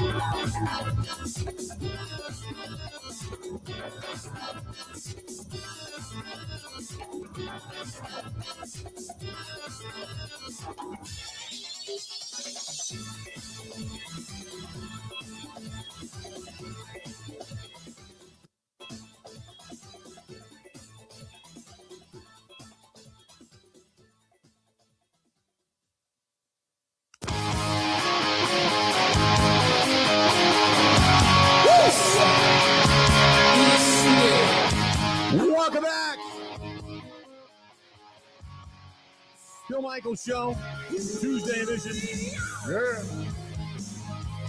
Good stuff. I just got word. The Nice Ass is back next Monday, the 5th. The official grand reopening. The Nice Ash Cigar Bar, 323 West Main Street, downtown Waukesha, with the huge walk. I haven't seen it. I'm anxious to go see it. I'm going to try to get down there maybe this weekend at some point to go get just a quick look behind the scenes before they actually open their doors. But it is back open next Monday, the 5th. The Nice Ash Cigar Bar, after 4 or 5 months, something like that, August, September, October, November, December. Yeah, 4 months of renovation after the flood. They are finally back open coming up this Monday. So looking forward to it. And if you get down there, let me know how it is, because I'm going to go down and give you my review as well. I'm excited for that. So I want to get into the discussion about to play or not to play and what you need to accomplish.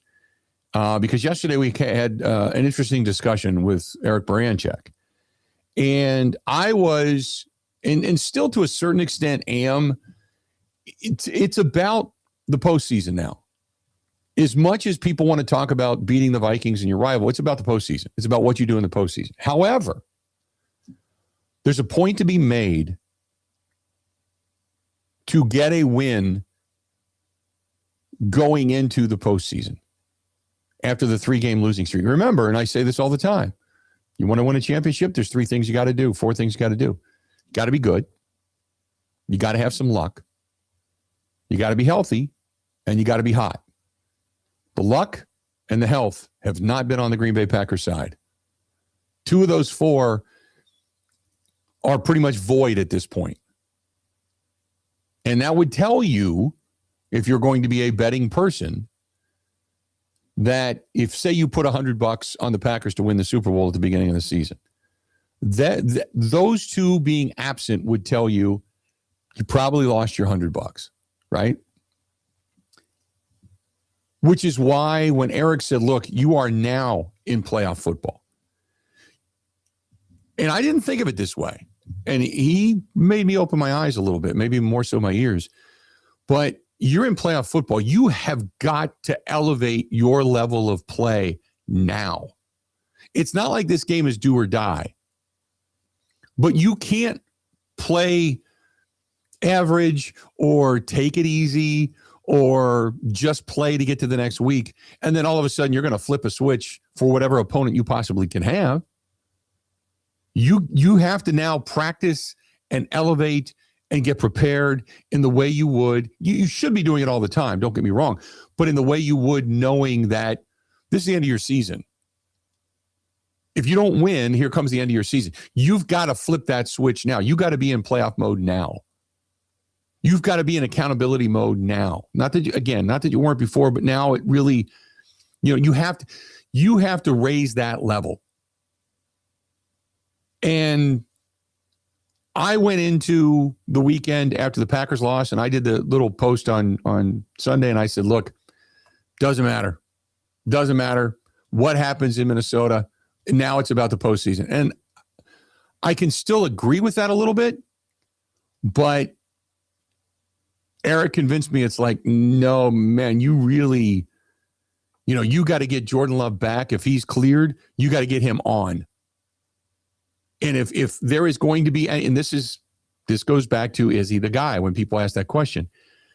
If you almost have to look at Jordan Love as now, you got to be Superman. Because this defense, even if they had a bad game, let's just say They're not going to face another Derrick Henry type of running back. Even Saquon Barkley is not Derrick Henry, okay? They're not going to face that guy again, right? Even if they step up their game, say it's not a 18-point a game defense anymore. Say it's a 26-point a game defense. Big difference, right? But that means you have to be a 27 or more point offense for the next 4 or 5 games. And it's all got to come through the air because they can't run the ball to save their life. Exactly. It's going to have to come with creative play calling. And you're going to have Matt LaFleur, as much as Jordan Love, both be Superman and work in conjunction with one another to make this team go. That's where you're at, which is the reason that not to say you're going to pull out everything out of your quiver in the game against Minnesota, but you're ready. You got to be in playoff mode. And he kind of convinced me of that yesterday. Whereas before I'm like, no, anybody with a bump or bruise, I'm sitting. I don't want any of those guys near a football field. If you can help it, you can't sit everybody. I know that. And everybody's got bumps and bruises at this point in the year. But if there's something that's more of a level of severity, like would you play a guy like Josh Jacobs on turf with a bad knee? You got to take that question into consideration. But he's also considered a leader of your team who probably wants to play. Anybody that's nicked up, would you play him? So, like Zach Tom could battle back and be ready to go in this game, but do you play him? I think you do. If he's ready to go, I think you do. You got to get him more reps. Because we saw what happened when you sat everybody and you waited, and then they played San Francisco in what everybody thought was the game perfectly set up for the Green Bay Packers to win, and they got their ass handed to them. It was a stalemate until you saw blocked punts and kicks. So, yeah, I think you need to win. I think you need to try to play well. You need to start firing. And again, we haven't seen this team play a complete game really all season long.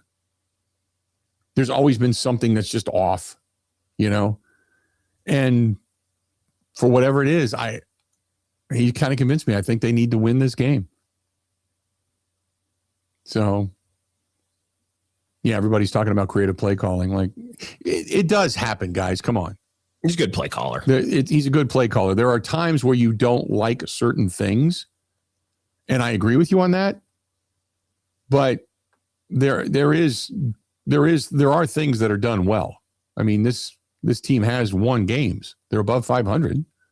So it's not like everything's been completely inept the entire time. You have so many good things to complain about with Matt LaFleur. Play calling doesn't need to be one. Right. You guys got a full menu this week. Special teams, getting his guys up ready to play, executing in big moments. My argument for Matt LaFleur is, and has been for a while now, is this insistence on running shotgun. It's there when we have seen this team, and we saw it this weekend. If you didn't notice it this weekend, then you weren't watching NFL football. But you saw what play action could do. Legitimate play action, not this argument as to what it is. Just sticking a ball out to the air and acting like that's a handoff. That's not what I'm talking about. When you saw legitimate play action this weekend on a consistent basis, you saw the effect that it had, and the getting an offense or getting a defense to fend one way and then going the opposite and creating more time for your quarterback. And so I'd like to see a little bigger dose of that be used in this offense, because when Jordan Love sells it, he's really good at it. And I don't know why they eliminate it. So shotgun and the more play action, I'd love to see that a little bit more. That's my argument to all of this. But I don't think I'd be anybody that's got an injury of severity. Yeah, I'm sitting. But for the most part, no, I'm playing to win this game. I want to end on a high note. I want to win a divisional game and only have one loss in the division. That's not a bad way to go. From last year where you were only one win in the division to where you only have one loss in the division. Think about that. That's at least progress. Yeah, you're still the 7th seed and it sucks, but that's at least progress, And then, if you get to halftime and you want to pull the plug on it a little bit, who knows? Maybe you still end up with a win. I don't know. But But I think you gotta end this thing on a high note if you can. Bug Nasty says, do you think that he doesn't trust Love under center? It's a great question. I don't know. I would love, even if it's an off the record comment, I would love to sit down for 15 minutes and just say, please explain to me the philosophy for this. Because I can't understand it when I can see it unfold in front of my eyes and I can see how things are set up, and then you go away from it. And it's inexplicable as to why. I would love to know why. Not that I'm ever going to get that opportunity, because they don't ever want to divulge philosophically what it is they're thinking. It's Red China. Let's go to Tony listening to us in Sussex. Tony, how you doing, man? What's going on? Good. Great show. Happy New Year. Appreciate it. I think people, I might be in the minority, but I think people are just way out in left field thinking about replacing Matt LaFleur. Yeah, you look at the teams around the league. Look at Detroit. You know, for example, the team that's in our division. I mean, even look at Buffalo. I mean, some of the bad games they've had. Just look at it goes up and down, up and down. Teams go up and down. Sometimes they might have a bad season. Now, when it came to the game against, where they were getting run over, against Baltimore, is it Matt LaFleur's fault that these guys from training camp don't know their assignments, things that they went over in training camp? This is on the players. Get rid of them then. You got to start getting tough with players and ship them out. Waive them, whatever. Don't sign them to new contracts, whatever. But this is all, to me, this is on the players. I think he's a phenomenal coach. He's done well for the Packers, but you can only do so much. Is that old saying where you can lead a horse to the trough, but you can't get him to drink. Mm-hmm. Okay, and who are you going to bring in here then? Who are you going to bring? Some Messiah that's all of a sudden gonna get the Packers, over that hump? This is on the players. The draft is a crapshoot. With most 89, maybe 90% of who you draft. One thing I never liked is Rashawn Gary even getting drafted because he was known to take plays off at Michigan.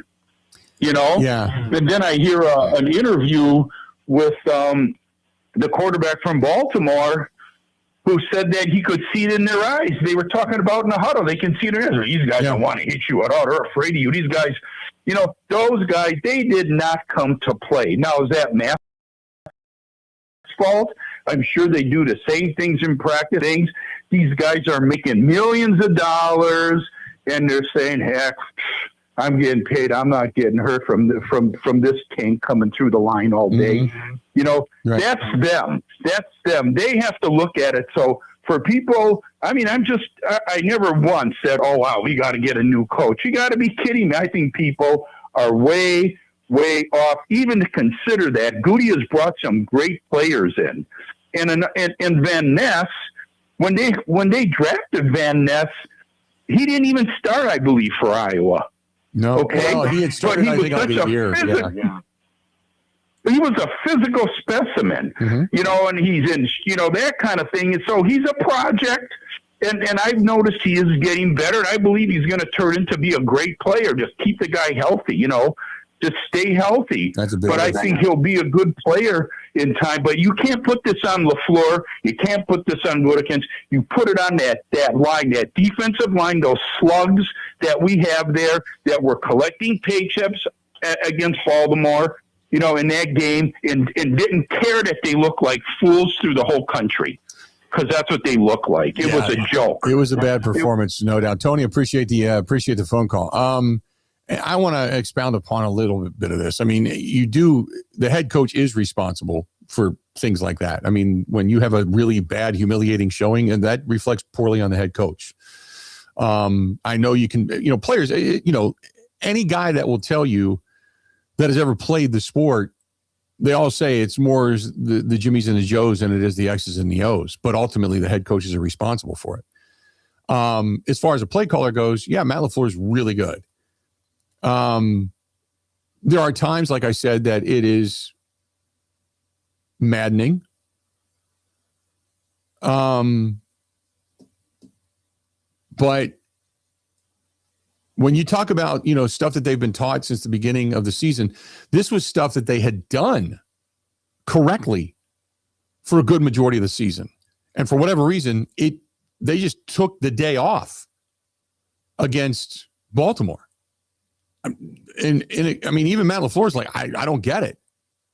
Yesterday, when we went through his presser and we were listening to him, and he said at one point, we have to coach our team better. We weren't playing the right technique, wasn't in the right position. He said it was just too hit or miss. He said, this is stuff we've been calling since preseason, since training camp, of course, all throughout the season. A check or just not making the right adjustments. He said, I just don't get it. He was a little flabbergasted because these guys have been doing this same stuff all season long, and all of a sudden they just quit doing it. That's why he said the tape is the tape. You need to acknowledge it, accept it, and own it for how poorly you played. 877-867-1670. I'll get back into this when we come back. Also get back to the phone calls, I promise you. This portion of the program brought to you by our friends at Smoke on the Water. They got a big New Year's Eve thing going on tomorrow night. If you want to be a part of it, you can. Go to Smoke on the Water BBQ Okachi. Smoke on the Water BBQ Okachi on all the social media platforms. I did get a note from Stan. Stan says, we're going to Smoke on the Water. Are they using the Kate version of the fire-breathing dragon? So I don't know. I don't know if Kate's version of the fire-breathing dragon is going to be used. I know they have one hell of a dinner that's planned. You've got a 3-course meal and drinks and music and DJ and stuff starting at 9 o'clock, taking you all the way through the bewitching hour of midnight into the 2026 year, all that kind of, but I don't know. I don't think Kate's going to be there. I'll know that. Kissed by Flame in our new fire-breathing dragon. There you go. I don't know, Stan, but there you go. I'm glad you're heading out to Smoke on the Water. Smoke on the Water, BBQ Okachi. Y'all know Okachi Lake, right off Wisconsin Avenue. Below deck is going to be a massive party. And tell Joe and Ellen. I'm going to see Joe and Ellen this weekend. As a matter of fact, we're doing a Christmas crawl or something like that they do, like a round robin they do every year. So we're going to see them this weekend. But yeah, looking forward to all of that. But yeah, say hi to them when you're out there. If you see Kate, maybe she'll be standing next to the fire-breathing dragon. Who knows? There you go. More of the Bill Michaels Show coming up. Salmon or steak dinner, kissed by Flame in our new fire-breathing dragon. Ready? This is the Bill Michaels Show on the Wisconsin Sports Zone Radio Network. Truck drivers, wherever you want to take your driving career in 2026, Schneider has an opportunity for you. Our huge selection of driving jobs means you can get the home time that suits your schedule. Choose from daily, weekly, monthly, or sometime in between. Plus, Schneider drivers can choose from dedicated, intermodal, drive-in, and tanker options. Don't wait to upgrade your career before the new year. Search jobs and apply now at SchneiderJobs.com. That's SchneiderJobs.com.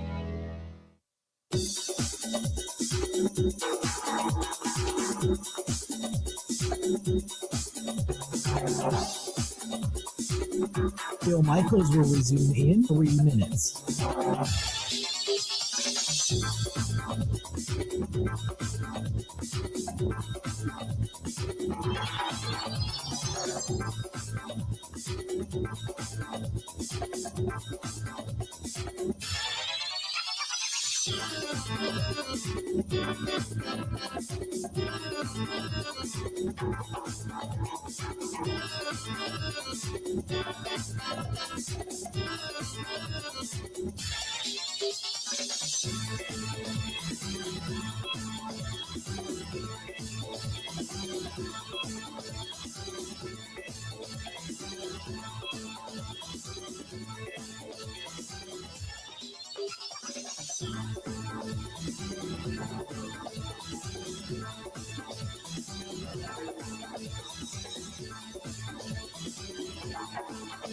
Bill Michaels will resume in 2 minutes.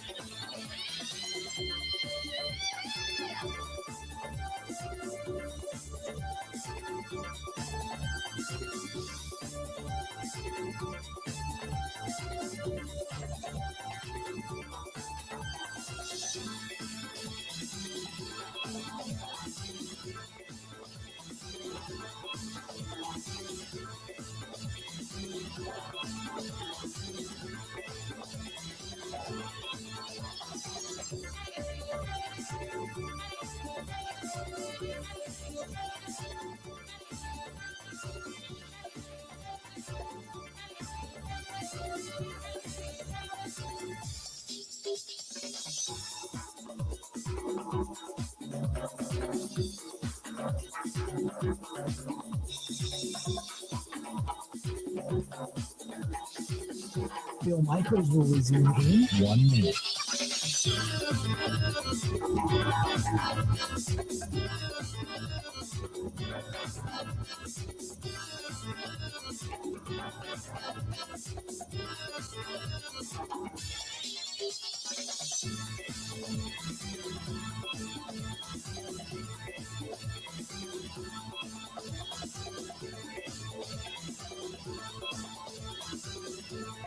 Bill Michaels will resume in 30 seconds.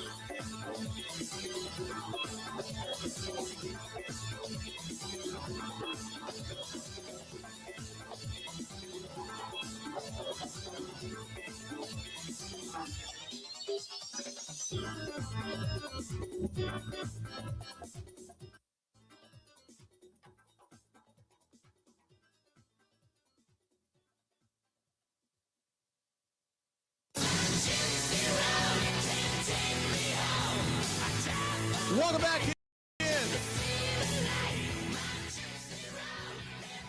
Bill Michaels Show. Appreciate you being here, as always. I know I got Ron and Madison on hold, but we only got a minute, and I have kind of enough time. So let's get past the top of the hour, Ron, and then we'll take your phone call. And we got Malik Willis we're going to hear from, and others. And we'll get into that. We got Jim Owczarski coming up bottom of the next hour as well. We'll talk with Jim about this Bucks season and the return of Giannis. We'll get into that as well. So we got more of that coming up. And we'll get back into our phone calls and our discussions. And in addition to that, we also have then the text messages and emails I want to get to. So a lot of people chiming in today. So it's good stuff. And we appreciate you being here. But I want to give you all the time you can possibly have for your phone call, not squeeze you in about 30 seconds. So let's do this. We'll step out. We'll take a quick break. We'll come back, and then we'll get back into it. Don't go anywhere. 2 hours down, 2 hours yet to go. More of the Bill Michaels Show coming up right after this.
This is a Wisconsin Sports Zone update. Well, it's an off day for the Packers. They're going to get back to work on the field tomorrow as they prep for Sunday's regular season finale in Minnesota. Game itself doesn't mean a lot for Green Bay. Their playoff positioning is locked in. They're going to be the number 7 seed and hit the road for the wild card weekend. There are 2 possibilities: at Chicago if the Bears beat Detroit, or at Philadelphia if the Bears lose and the Eagles beat Washington.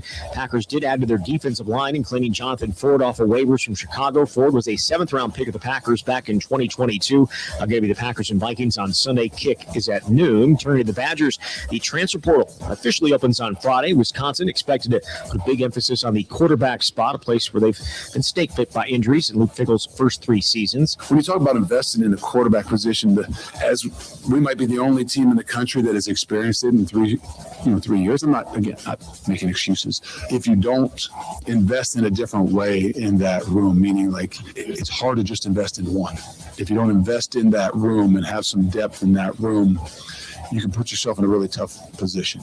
So far, there have been 16 Wisconsin players that have announced their plans to enter the portal.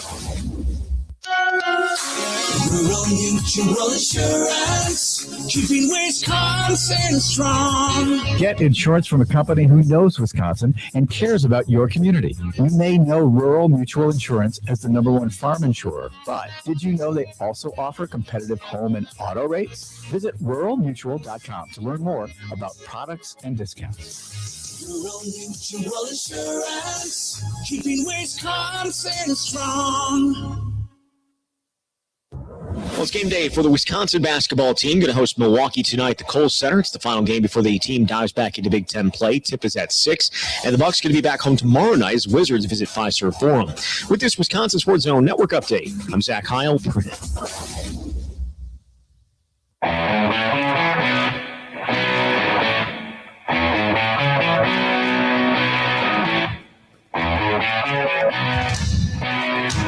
Welcome in. 2 hours down. Now we have 2 hours yet to go. Bill Michaels Show. Continuing on this Tuesday edition. Certainly appreciate you being here on New Year's Eve. And to all of our listeners and viewers and such over in the live stream and the cheap seats, thank you for being here. All you faithful that come in here each and every day. We appreciate you hanging out with us there. And then obviously all of our new friends all throughout the great state of Wisconsin listening to us on many of the different affiliates. We certainly appreciate you being a part of the program as well. Give us a buzz, 877-867-1670. 608-321-1670, youtube.com/Bill Michaels Show. That's where you can watch us, subscribe, absolutely free. You can find us on Twitter, on X, @Bill_Michaels, @Bill_Michaels, @Wisco Grant, WISCO at Wisco Grant. We're on Instagram, Facebook, and TikTok as well under The Bill Michaels Show. The Bill Michaels Show. And you can also find us on the Twitch app, the Kick app, and LinkedIn, and watch us there. We have our own app, just in case you just want to cut out the middleman and find us. Go to Wisco Sports Zone, Wisco Sports Zone. Email the program, thebillmichaels@gmail.com. The website simply thebillmichaels.com. And then we are a television show on My 24 TV in Milwaukee, 8 o'clock Central Time on Saturday night. 8 o'clock Central Time on Saturday night. So there you go. Plenty of ways to find the program and be a part of the show as well. Let's go to Ron in Madison. Ron, welcome to the program, man. How you doing? What's going on? Hey, good talking to you, Bill. Happy New Year. Yeah, you too. Appreciate it. I like to see the Packers win Sunday, but the most of all, I want them to come out and play well, show some guts, especially some guts on defense. And play well and off, get back into some kind of rhythm, defensively and offensively. Just get a win and go into the playoffs. Uh-huh. I would agree with that. You want to see them kind of, hit the ground running when they're in the playoffs, and maybe this would be a tune-up game for that. I don't even want to look at it as a tune-up game, to be perfectly honest with you. I just look at it as a game like it's a divisional game. You went 1-5 in the division last year. You probably would like to have this one just to end on a positive note. So I can agree with you on many different levels on that. Well, I'd hate to see us going into the playoffs on a 4-game losing streak. Right. That's not good vibes. I just want them to play football, put the effort in, and show some guts, and try to win the darn game. So yeah, specifically defensively speaking, from the performance that they had last week. I mean, oh my God, that was so pathetic. And they knew what Baltimore was going to do. I just didn't get. I'm watching this. I didn't get the scheme or the plan to stop anything. And after halftime, they didn't make any adjustments. But well, yeah, I get it. That's all I have to say. So, all right, appreciate it, man. He drops off. You get on board 877-867-1670. 877-867-1670. Hit us up. Want to hear from you. Again, 877-867-1670. Find us, and hopefully you've got a take, if you will. This one, we got all kinds of stuff coming over on the text line, so I want to get to some of these. Bill, looking back at the season, it's going to be one that got away for the Green Bay Packers with the mess of stuff that has gone on, and the way the season started. They should have wrapped this up, and I feel the Packers should have been the Eagles of last year. That's Ryan of Manitowoc. He also said, this is what I'm looking for. It's the old school defense and good running game to win a Super Bowl. I guess take your pick from there. I guess my shock for the playoff teams is the Jaguars. When Cohen did the Duval during his press conference, I thought who is this clown? Well, then he proved me wrong. And yeah, that was a bad way to start off. And then he turned everything around. Duval. Yeah. He kind of sung it like he was a crooner.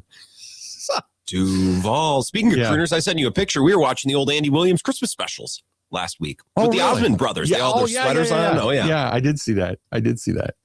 Yeah. I actually responded, all the old crooners. Yeah. Yeah, I did the Duval. That was a bad moment. It was a bad moment. Prove me wrong. I left the attitude behind him with regard to the Broncos calling Jacksonville small market, and Jacksonville just whooped up on Denver. Cohen said something about how he's glad the small market team can still win games. And that was impressive. That's what I'm saying. There's no clear cut. This is the team that's going to go to the Super Bowl. I think you have to look for those four things. You look for, first of all, anybody that's in the playoffs, they're good. Okay. Then you got to look at healthy, lucky, and hot. Who's hot right now? You know, some of these teams have turned their season around and they're really kind of playing well down the stretch. You look at a team like, why not Jacksonville? I don't know if we all have questions. If I give you any team, you can say, well, yeah, but. You know, you look at the Patriots and everybody says the same thing. Yeah, they could win it, but they had the easiest schedule, not a ton of challenges, just lost to the Bills, yada, yada, yada. Okay. First year, Drake May, he's ascending, but is he ready to go? But you go Denver, great defense, but can Bo Nix really lead the team? Can Bo Nix take him to the next level? Bo Nix is really good in crunch time, but can Bo Nix do it throughout a 4 full quarter game? Okay. But Seattle, same thing. Seattle's a great team, but the last game of the year last year, we saw Sam Darnold become Sam Darnold and then turn into the pumpkin again in the postseason. So can Sam Darnold be the Achilles heel? You know, you can do this with every team. Every team. JD says Detroit was the team last year until all the injuries. They just ran it back this year healthy, and the only change was coaching, and look where they're at now. Which, yeah, they're kind of all over the place right now when it comes to play calling and specifics. Johnny Cribbage says, fire, ready, now, aim, and not good gun etiquette for Matt LaFleur haters. Out of the 608, I think Goody's going to be back. Not sure if we can do better than LaFleur, but it drives me crazy when after week 17, he says stupid things like we have to do a better job of coaching. Well, but that's cliche for I'm not going to throw my guys under the bus. That's cliche for these guys weren't in the right place at the right time, and they know it. That's why he then followed it up with, and let me get the exact quote here, because I want to make sure I get this right. He said, the tape is the tape. You need to acknowledge it, accept it, and own it. In other words, yeah, we didn't coach well. I'm going to take the bullet for this. But whatever you guys were doing, I have no idea, because you guys were about as dumb can be. I can give you 60 seconds from Sunday. He's talking exactly about that if you want the actual audio. Do it. We got to coach our guys a lot better. There was way too many mistakes in regards to misalignments and misassignments. And when you do that against a good football team, you see the results. And that was what was probably the most disappointing thing after watching the tape, is just how many times we weren't playing the right technique or just in the right position to make a play. And then when we did have opportunities, when we were in position, there were some moments where we played some really good run defense, but it was just too hit or miss. Stuff that we've been calling since the preseason, throughout camp, throughout the course of the season, that, whether it's a check or just not getting the right adjustments. And you can't do that, especially knowing just what type of back we were playing. If you get this guy ahead of steam, he's a tough guy to bring down. And he proved that last night. Yeah. Perfect. I mean, we got to coach better. I get it. But yeah, I mean, in other words, you got to have a little more heart than what you showed. 100%.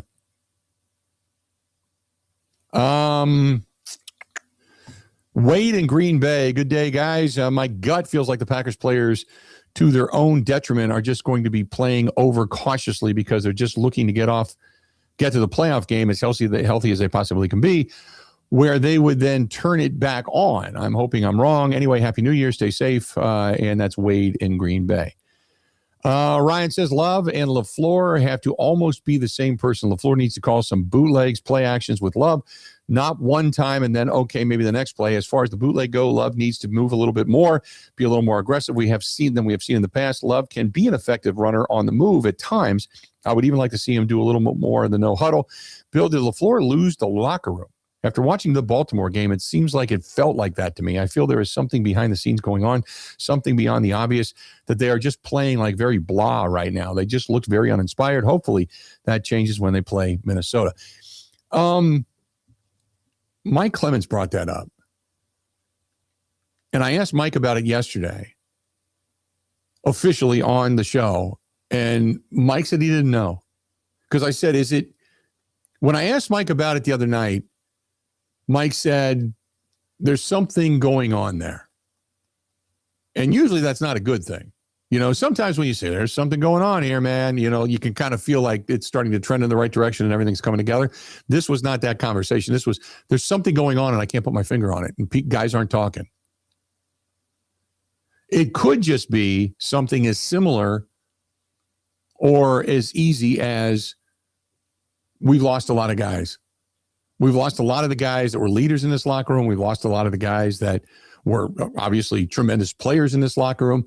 Maybe guys are going, oh, I got a lot of belief in me, but as a team, I don't know if we can do this. Maybe there's some self-doubt, whatever's going on. There's something, or it's, there's something going on here where these guys just don't have belief in what's being sold to them anymore. Don't know. I'm not going to draw a conclusion from it because I don't know. But there's something that just didn't seem right the other night, for sure. Out of the 920, why don't the Packers just play both quarterbacks if they both can play? Switch drives as to who is playing or have both in at once with a wildcat formation? I don't know. Put it this way. I get it because the thought in a perfect world and a euphoric world works. But here's your reality. Malik Willis is only here for 2 more games, 3 more games, 4 more games, whatever the Packers do regarding the postseason. And then he's gone. He's not going to be back. The Packers will make him an offer. But at this point in time, I think a lot of us believe, and you heard from Sam Bruchhaus, he's made himself some money. And they're not going to pay him $10 or $20 million to stay and be a backup. And I'm sure he doesn't want to be a backup. Not with as many teams in the National Football League that are going to be looking for starting quarterback talent. And he believes, and they believe that he is. So he's not going to come back to the Packers to be a, Doug Peterson his whole life. I mean, Doug was a terrific quarterback, but he was the backup to Brett Favre. That's what his claim to fame was. And Malik Willis does not want to be just the backup to Jordan Love the rest of his career. Out of the 608, you can't possibly tell me of the 14 teams making the playoffs that the Packers aren't the worst of the bunch. Sure I can. Why can't I? Because you can make an argument in a lot of different areas. Yeah, there's a couple of teams they didn't beat. Denver, they didn't beat. They did split with Chicago. Within a 3-week period, it wasn't like, they beat Chicago in the first game of the season. It's been 3 weeks. And it's been 2 really close games. And actually, the Packers have beaten them. What is it? 4.5, 5 quarters out of the 8. The Packers were the better team, right? And they're 1-1. Philadelphia barely got them, right? So yeah, they beat Pittsburgh. Pittsburgh's 9-7 right now. They'd be in the postseason. So I can't sit here and say they're the worst. Are they playing are they trending in that direction right now? Yeah, they're not trending in a great direction. That I will agree with. But to sit here and say blatantly they're the worst team in the postseason, they shouldn't even be there. No, I'm not going to do that. That's not fair. That's not a fair statement. Doug in Onalaska says, hey, Bill, Doug in River Falls here. I agree with the point made about losing the locker room. The only way I'd move on from LaFleur is if, in fact, he has lost the locker room. You could suspect that after the Baltimore game. I guess we'll know once the season is over, but I wouldn't move on for any other reason. And that's Doug listening to us in River Falls. So there you go. Let's do this. We'll step out. We'll take a quick break. When we come back, going to hear from Malik Willis. So don't go anywhere. By the way, all of our guests appear on the Schneider Big Orange Hotline. Schneider hiring drivers right now. Tell it to you all the time. If you're thinking about 2026 and starting a new job, starting a new career, they can help you out in both. New job, come on board. They can give you home on weekends, home daily, home once a month, whatever it is your heart desires, they can do that. Plus, if you're thinking about changing careers and you want to learn how to drive, they can do that, help you out, and have a job waiting for you by the time it's all said and done. That is our friends at Schneider. Go to SchneiderJobs.com, SchneiderJobs.com, or call them 1-800-44-PRIDE. This is the Bill Michaels Show on the Wisconsin Sports Zone Radio Network. Becoming a truck driver doesn't have to be complicated. At Schneider, we make it easy to get your commercial driver's license and start your new career. With our CDL apprenticeship training, you'll get paid to become a truck driver in just 5 to 6 weeks and have a Schneider driving job waiting for you when you've completed the program. Plus, during training, Schneider will provide transportation, lodging, and meals at no cost to you. Ready to get your career on the road? Learn more and apply today at SchneiderJobs.com. That's SchneiderJobs.com.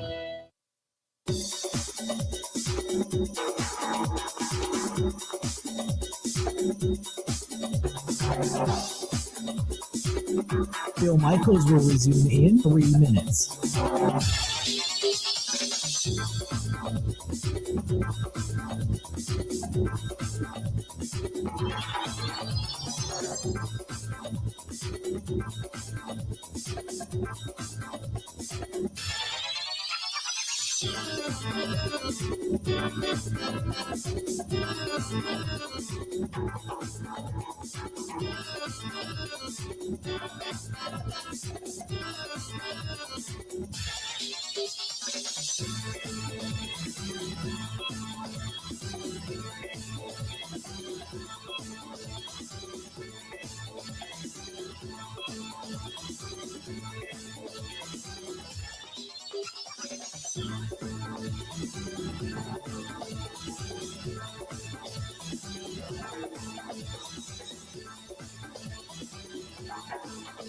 Bill Michaels will resume in 2 minutes.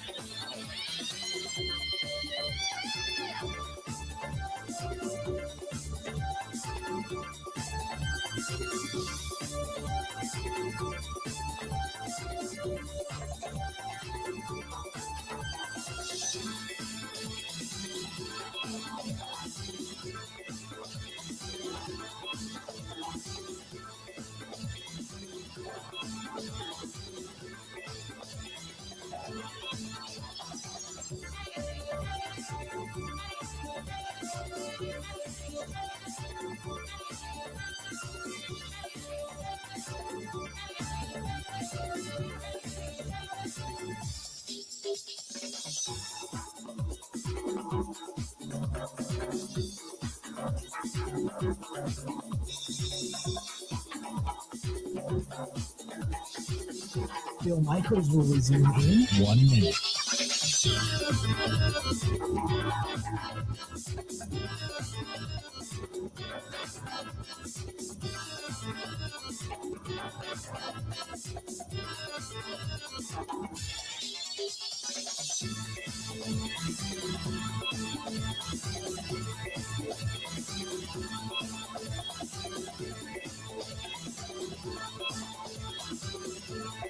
Bill Michaels will resume in 30 seconds.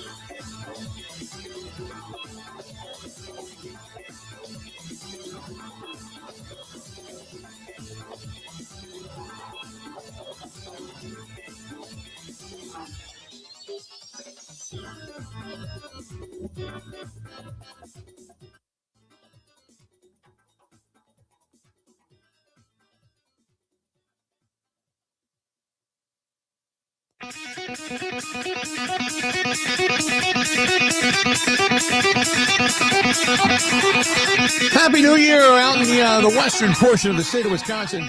West Salem, Wisconsin, to be exact. Carter and the guys want to wish all of you a very happy new year, and thanks for a terrific 2025. They look forward to serving you again all of 2026. That's Big Boar Barbecue, BigBoarBBQ.com. Big Boar, B-O-A-R, BigBoarBBQ.com. And whether it's the breakfast sandwiches and such, which I kind of wish I had this morning. I ended up stopping at McDonald's instead because I don't have Big Boar near me. But that being said, maybe heading in for lunch, catering still. Maybe you still have an office. Maybe you're one of those offices that don't have an actual holiday party. You have the function of whatever it is you want to call it, to the function of gathering and, joy, or some of the crap that I went through with the large corporate people that never wanted to say Merry Christmas or Happy Holidays. So they always had a gathering of joy is what they called it for a couple of years, which was a steaming pant load. But maybe you're going to have the gathering of joy in January and you want somebody to cater it. They can do that too.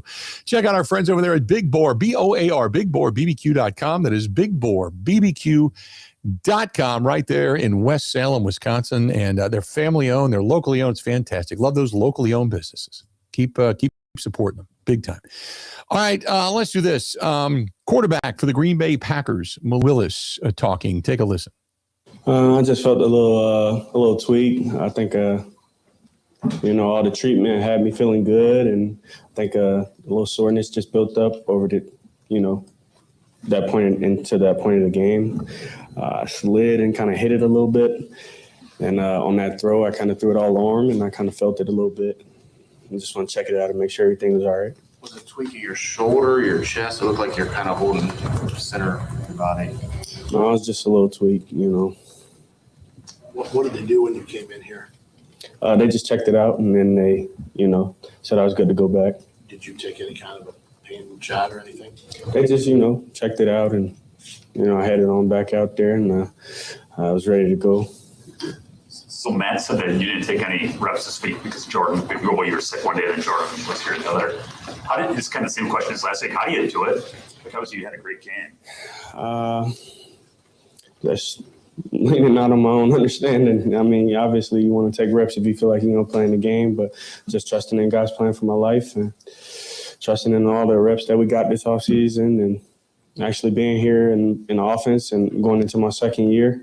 I think it's been great. You get to learn so much this is my fourth year in the league. You get to see so many different styles of offense and understand why we're doing certain things. And I think that Matt does a great job and, communicating with us and making sure that we know what to do with the ball and when he calls the play, what he's thinking. And I just think it works out like that. What you see on your 2 touchdown runs, they look very similar to us, but I'm sure they were a little bit different. It's a good opportunity to get out on the edge and, have a one-on-one. It's fun. What did you think yesterday when Matt said that you're going deep for his play? I thought it was cool that he trusted me enough to give me an op. Obviously, predetermined, so we could have went a multitude of places, but they gave us the look for it. And, I thought it was awesome. And Ron went out and made a great catch. Does that just show you how much you've grown since week 2 last year, where it's a heavy run game and you throw it short, and it's entirely different in terms of game plan what we saw tonight? I think it's just a testament to the coaching. I mean, they want to put you in position to be successful. Obviously, after being here 10 days, I don't know if I knew the whole, passing game as well as I needed to go in there and start week 2 last year. But they definitely have been continuing to grow me and prepare me so that I feel just as comfortable as when Jordan goes in there and they can call the same offense and we can play ball. How have you refined and gotten your downfield throws more accurate? Because it's totally different than what you had in Tennessee in terms of production on those throws. I mean, more than anything in Tennessee, I kind of got thrown in the fire. I wouldn't say I was ready yet. I hadn't seen them much. My first time being under center every single play almost. I didn't do that in college, and just understanding the different type of defenses that you receive in the league versus college. Obviously, you're going to be in more 11 and 12 in college, and we get into all these different personnels in Tennessee. And all right, now you're seeing base, now you're seeing sub, now you're seeing dime, and understanding what comes with that. I just wasn't ready at the time, and even on some of our plays, I was still trying to just absorb it all. But you kind of get thrown out there, and you get for what it is, that's who you are. That's how the league works. Whatever you get to put on tape, that's who you are, regardless if it's a good showing or not. And that's 3 starts. I mean, that's all it was. You can call it, all these different times I get in the game, garbage time, whatever. I mean, obviously, that's not very accurate. But do you feel like what you put on tape here is the real Malik Willis? I think that we just got to keep playing ball and taking it 1 week at a time. Hopefully we can get out with a W next week after looking at this tape and understanding where we went wrong. And we can worry about all that stuff after the season. And Malik, when you talk about being ready, as you stand there right now with the body of work you put together these 2 years, especially tonight, do you feel like you're ready at this point to be a starting quarterback? I try not to look too far ahead. I just got to stay where my feet are. And obviously right now I'm backing up Jordan and just doing what I can to stay ready and be ready to go if the team needs me. You're also, you're playing for next year too, though, and I'm sure that's not lost on you. What would your pitch be to a team that's thinking about giving you that shot? I think that what you put on tape is your pitch. And obviously, any opportunity, it will be a blessing. And you want to think about that type of stuff, but can't worry about tomorrow. Today have enough problems of its own. We got to figure out how to get back on track here. You used the word fun on the touchdown runs. Was it fun tonight? You were behind from the get-go. You're playing uphill the whole game. Was it fun to throw it all around? Was it frustrating because you couldn't get over the hump? I guess what was the mentality out there for you? I mean, football is fun, and you should play it with joy. I mean, obviously, you want to win the game, and you want to be winning the whole time, but just being out there and playing ball is fun. You know what I mean? I mean, that's so simple, but it is. I mean, this is what we love to do. We've been playing it since we were little kids. Obviously, the ramifications are different now, but I think it's awesome that we get to go out there and just have fun for a living, literally. And obviously, you want to be back in the game. We were fighting. I don't think nobody on that offense was not fighting. I think the defense were fighting. I think it just didn't go their way tonight. And that's the way this league works. There are good players everywhere, and we just got to look at the film, step back, and figure out what's wrong and fix it. That's all it takes. Well, you're in the playoffs, but what do you guys have to do this coming weekend against Minnesota to make it right going in, if that makes sense? We got to watch the film about today first, figure that out, and then watch the film on those guys and do what we can to prepare a game plan and prepare ourselves to go out there and play ball again. You knew that you had the injury coming in, but with how the night went for you, what's going through your mind when you're leaving that game? It's spare enough to get those snaps, but then they go really well. What's going through your mind? I should have just got it checked at halftime just in case to make sure everything was everything. But you just hate to leave in the middle of a drive, obviously, as well as it was going. We could have got 3 or 7. We could have made it a one-possession game. Maybe defense gets a stop. But we don't get into ifs and buts and ands. That's just the way it went, and it's unfortunate, obviously. How much problems was it giving you before that throw? I mean, it was going smooth until just a couple bang-bang plays, sliding, hitting the ground, and threw one all arm, and it kind of just it was getting a little aggravated, so I wanted to just check on it. 2 more from Malik. Okay, Malik, you talk about your faith a lot, but we also know that God helps those who help themselves. How do you walk out of here tonight? Like, your team loses, you play the way you did. What does it mean to you, and what do you think that you showed the guys that maybe they didn't? Maybe they already knew what you were all about, but you kind of reinforced what you were all about. Just how do you walk out? You walk out grateful yet disappointed, Obviously, you want to go out and win every game, but it don't work out like that sometimes. And still grateful for the opportunity to glorify God. Still grateful for the opportunity to go out and play ball again, you know what I mean? And still grateful that I get to fight with those guys that are in that locker room, because every man in there gives it their all. Obviously, we see guys go down, and that, it's disheartening, all the work you see guys put in, and it's just unfortunate, so. Just to clarify, so you mentioned you wish that you would have gotten checked out at halftime. At that point, was it giving you any problems? No, it was fine. It was fine. That's why it's unfortunate. I should have just in case. There you go. That's Malik Willis. And just after the game and talking about everything that he had going on, and obviously the shoulder situation that sent him into the locker room. And if you watched him run up the tunnel, you would have swore that somebody shot his arm off. It was just hanging there. I mean, even Wayne Larrivee described it as his arm is just hanging there as he goes running up because Larry, McCarron was like, oh, it just doesn't look good. Sounds like Carrington Valentine when he's trying to make a tackle. Exactly. Yes. Only in different circumstances because Carrington Valentine didn't get a shot to be better.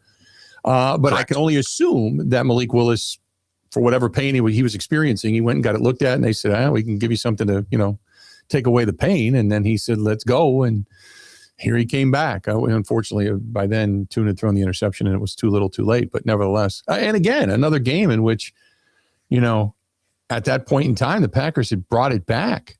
And there was still an opportunity to win that game before it just kind of got out of hand at the end of that ball game. So anyway, let's do this. We'll go ahead and we'll step out. We'll take a quick break. We'll come back. We got a lot more to get to, including our buddy Jim Owczarski, who's going to talk a little Bucks basketball with us. This portion of it brought to you by our friends at LD's Barbecue. Go to ldsbbq.com right there on Main Street in East Troy, Wisconsin, and Leon. Boy, I tell you what, if there's something to be thankful for this year, it's the fact that Leon's with us another year. So hopefully he goes all the way through 2026 with us because I know his health has been ailing for quite some time. And hopefully he just continues on and keeps giving back to the community and just being a wonderful human being that he is. But that's ldsbbq.com on Main Street in East Troy, Wisconsin. Go to ldsbbq.com. That's ldsbbq.com. Covering Wisconsin sports like a blanket. This is the Bill Michaels Show on the Wisconsin Sports Zone Radio Network.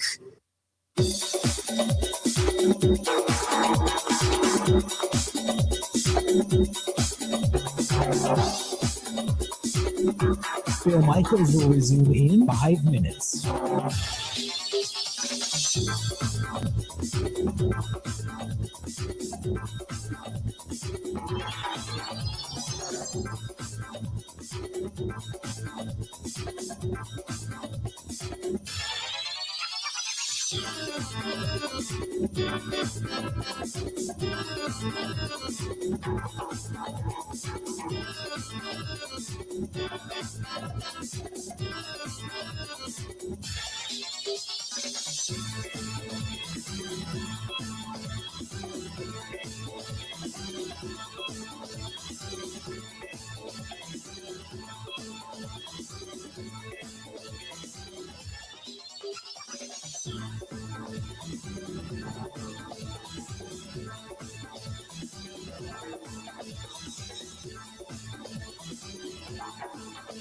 Bill Michaels will resume in 4 minutes.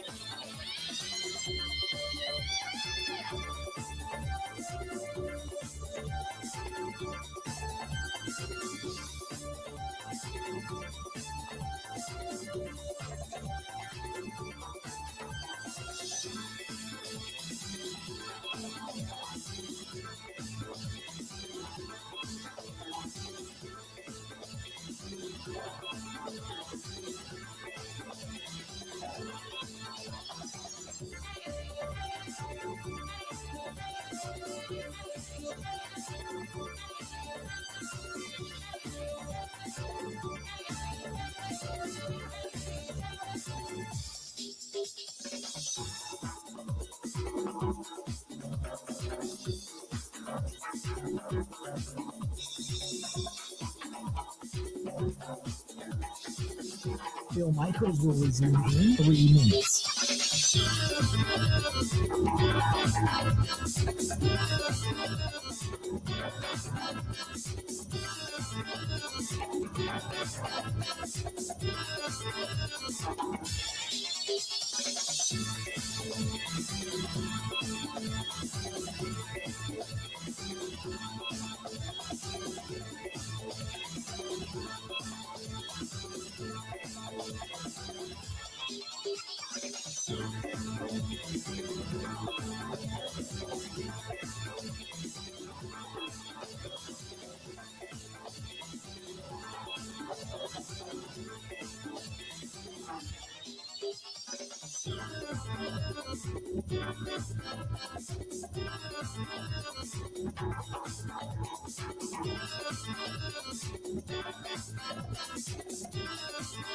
Bill Michaels will resume in 2 minutes.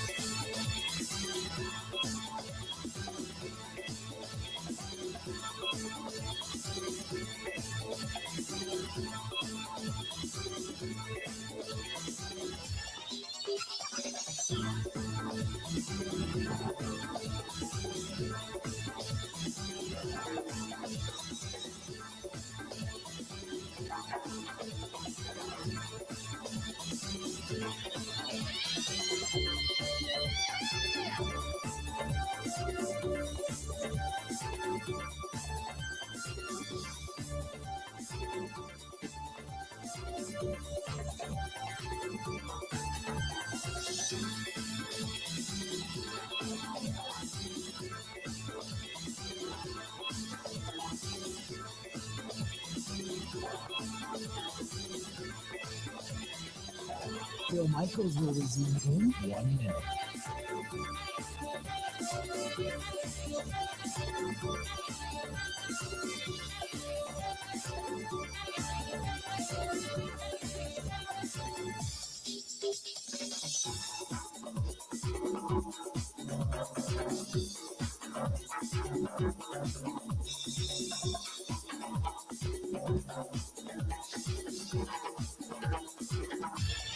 Bill Michaels will resume in 30 seconds. When it's party time, make it easy time. Make it Cousins Catering time. It's as easy as 1, 2, 3.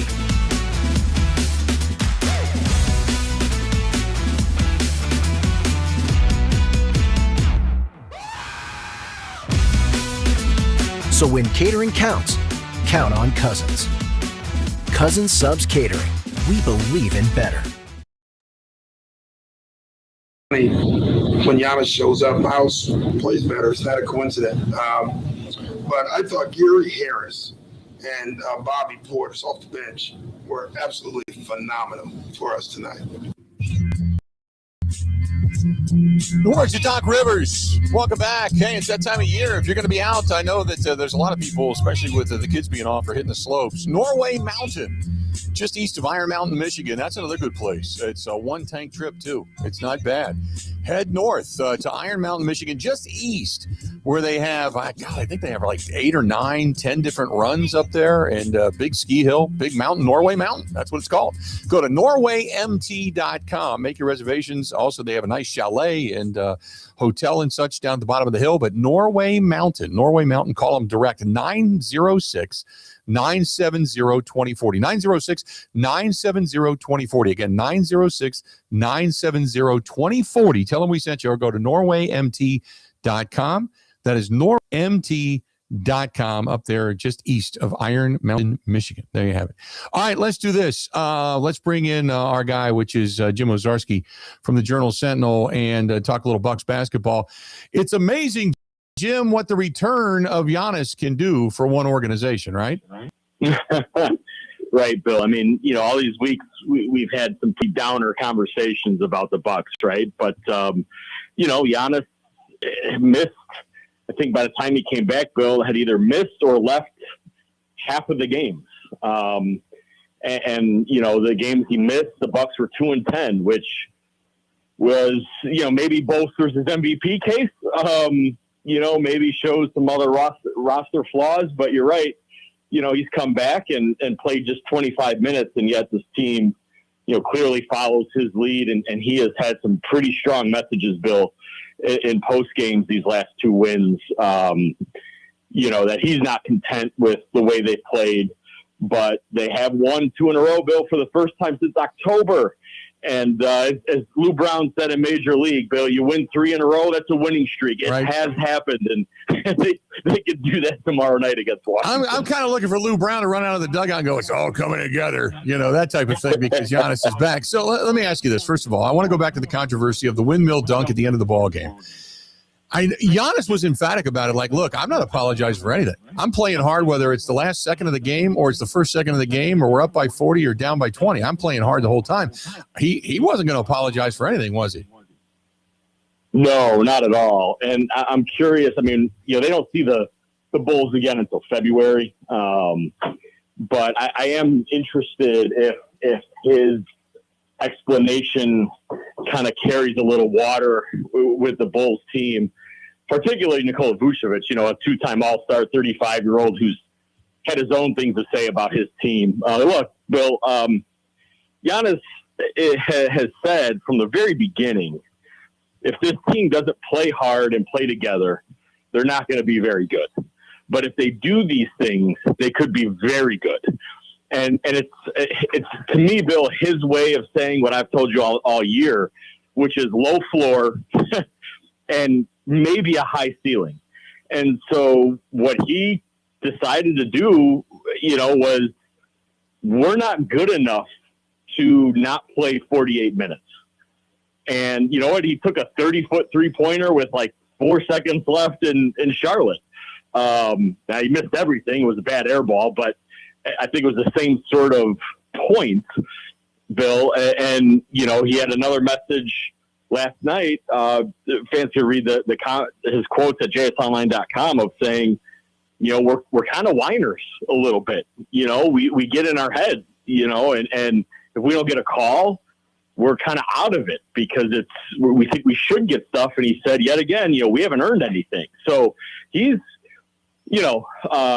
trying to set a standard and set a tone with a bunch of guys, Bill, who other than Bobby and Kyle Kuzma haven't really won anything. And so it's really, you're right. He's not apologizing for anything because this team is under 500. They've been bad, and that's just not acceptable for him.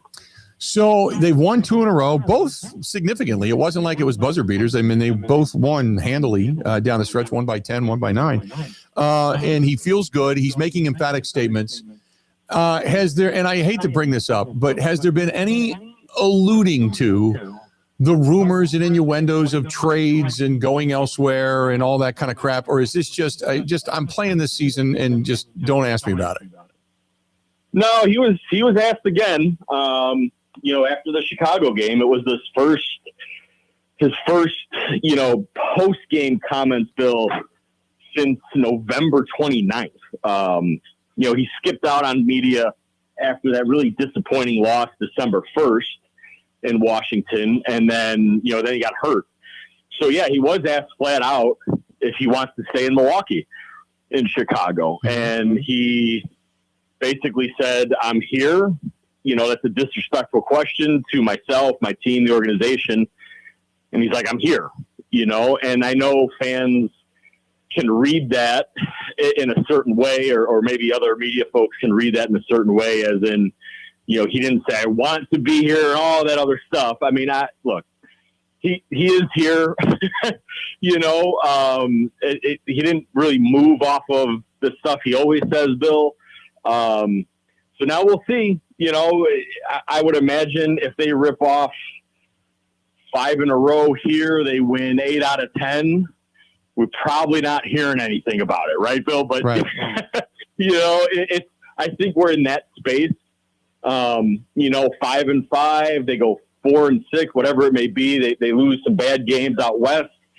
I'm sure it'll ramp up again. It's just kind of, I think, where the Bucks are at and where we're at in terms of either covering this team or talking about this team, or if you're a fan of the team, I think it's here to stay until they really win a lot, or you just pass the trade deadline and then you got to kick the can down to the summer. Tomorrow night, New Year's Eve, they're going to be taking on the Washington Wizards down at the Fiserv Forum, and then on from there. They won 3 of their last 4. I guess through the stretch without Giannis, what did we learn, if anything? If you could take a positive away from the ugliness that was the losing that took place while Giannis wasn't on the court, was there anything positive we learned about this team? Yeah, it's kind of easy to maybe forget because it was a long time. Giannis missed a lot of games, but Ryan Rollins, Bill, still is a positive. He got, I think, it was all ascending, all good. And then, it's sports. It's pro sports. You become, you make a name for yourself, and then you got to answer to that. And, of course, Ryan struggled a little bit. But he has been a revelation and remains one. Kevin Porter Jr. is interesting, Bill. Like, we talked about this at the start of the year, where I thought he would have to be their second best player. We've seen that. I think Kevin is part of the messaging Giannis had last night of sort of getting in your feelings. Kevin has taken himself out of some plays with thinking he should get calls or whatever.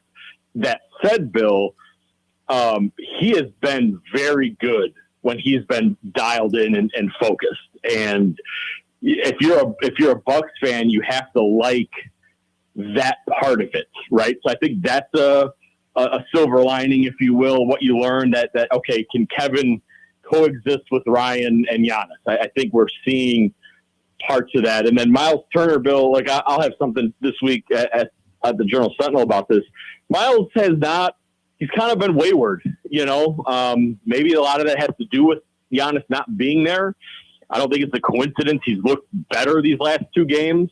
But I think, you're saying what did we learn? I think we're learning that Miles is truly a very good fit next to Giannis. And that sounds easy to say, but it was a question, right? What were the Bucks seeing? Why did they make this move in the summer? Then Giannis had been hurt, and Miles is sort of just out there. But I think, Bill, you're learning that's a really good tandem to have together, and they create problems, both of them. So, yeah, I think those 3 things off the top, Bill, really stand out as what Bucks fans say, okay, Giannis was out. These guys did this or didn't do this. Now he's back. Look at them sort of fitting together. And maybe now we'll see how high that ceiling can go.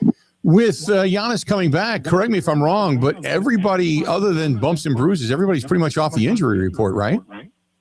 Yeah. I mean, not to disregard Taurean Prince, but he did have neck surgery. He's out indefinitely. Right. So you hate to sort of dismiss him, but yes, that Charlotte game, Bill, Gary Trent came back. First time he's played since December 23rd, I want to say, came off the bench. So, yeah, this is their first truly healthy game since the first quarter of the first game of the season. And now here we are on December, we're at effectively January 1st. So, it's look, it's basketball. I'm sure they're knocking on wood over there at 5-4, right? Right. Please, can we get a couple weeks of guys just being together? But you're right, Bill. It is they are healthy. And they've got Washington, they Charlotte, then they go back on the road again. They just came off of a long road trip. What was it, 5 games where they were starting in Minnesota? They were on the road, and then they get 2 quick ones at home, and then they go back out on the road for another 4 straight, or actually, was it 6 out of the next 7, I think, after that? Yeah, so West Coast, their first West Coast trip, Bill, and then they're home briefly to play the Timberwolves, which is not easy. And then they're back out again, one in San Antonio, which won't be easy. And then, a game in Atlanta, which is that currently, as we speak, is a team they're chasing. So, yeah, this team has not been good on the road. Getting these 2 wins in Chicago and Charlotte has to give them a little confidence. Now, you hate to, no one's rooting for injuries, Bill. However, you play the teams when you play them, and Nikola Jokic suffered this hyperextended knee night, Bill. Based on the reporting today out of Denver, the Bucks are not going to see Joker. Yeah, he's out 4 weeks. They just made an announcement. He's out 4 weeks minimally. Yeah, so that's the game in Denver. He won't be available, and that's the game in Milwaukee. He won't be available, which is unfortunate for Bucks fans and Nuggets fans. Austin Reeves is out with a calf strain with the Lakers, so the Bucks are going to miss him. And that was a huge problem with him and Luka, earlier in the year at Pfizer Forum. So, Bill, yeah, they're on the road. Always winning out west is always tough for this team, even when they were fantastic at times. But you're going to miss out on a potential MVP and a potential All-NBA guard. And so if the Bucks are healthy, it's frankly – they might have to take advantage of that. You can't really say, oh, well, we lost to the Lakers in L.A. Well, if they're missing their second-best player, maybe you should win that game. So, yeah, Bill, it's a tough stretch, but I would argue they don't have a margin for error to just sort of say, well, let's go 3-3. That might have been okay if the record was inverse. I think they've got to look at these stretches and say, no, you got to come out with a winning record. Well, I mean, teams look at it as, hey, they were beating the Bucks without Giannis, and that was a stretch in which the Bucks went 4-14, and then Giannis comes back, they get a couple of wins. So, and if they're going to be facing teams without their guys, well, maybe it all evens out in the end. Great stuff as always, Jim. Have a great new year, and we will talk to you again real soon, okay? Sounds good, Bill. Looking forward to it. Appreciate it, bud. There you go. Jim Owczarski, the Journal Sentinel, joining us for a couple of minutes. Yeah, the Bucks, go all the way back mid-November. They were 4-14 in that stretch. Good portion of it without Giannis. So you don't make any apologies when you face a team that may not have their best player, because you've had games like that have taken place. Jim Owczarski, if you did that in the NBA, then 2/3 of the games wouldn't count. Right. Everyone's always got someone missing. Yeah, I know there will always be that but excuse, Let's do this. We'll take a quick break. We'll come back. We got a whole lot more to get to. We always appreciate you hanging out with us. We got more coming up in the next hour of the program as well. Stay tuned. We got a whole lot more of the Bill Michaels Show coming up right after this. Covering Wisconsin sports like a blanket. This is the Bill Michaels Show on the Wisconsin Sports Zone Radio Network. Can you feel it? It's the thrill of witnessing a walk-off grand slam, a game-winning touchdown, a buzzer-beating three. Yeah, you know the feeling. And there's only one place to experience that raw exhilaration. Potawatomi Sportsbook. Catch all the action in a supreme space with dozens of sports betting kiosks, cool drinks, luxe seating, great food, fiery atmosphere, and a monster video wall. Become a legend at Potawatomi Sportsbook. More info online. You must be 21 to enter casino.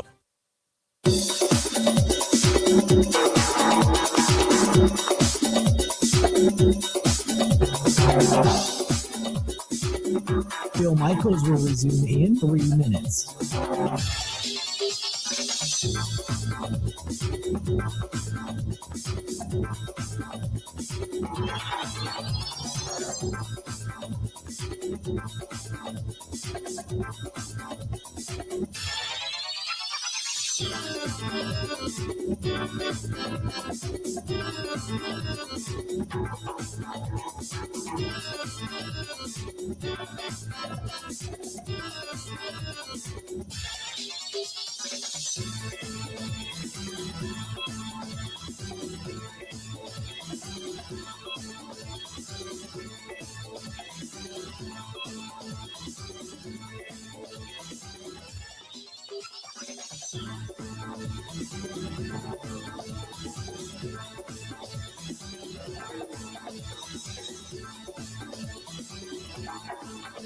Bill Michaels will resume in 2 minutes.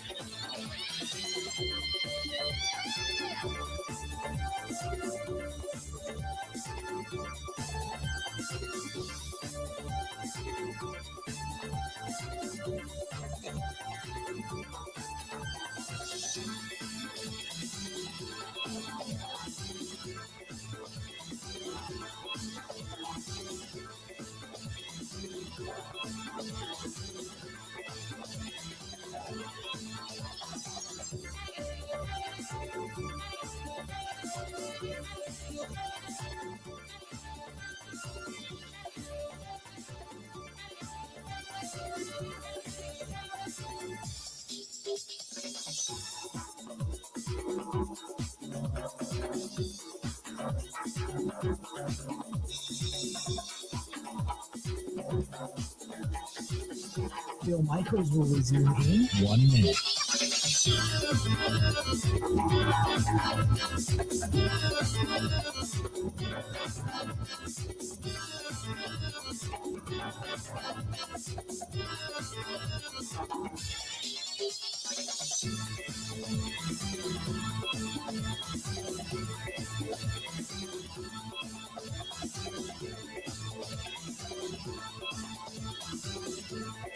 Bill Michaels will resume in 30 seconds.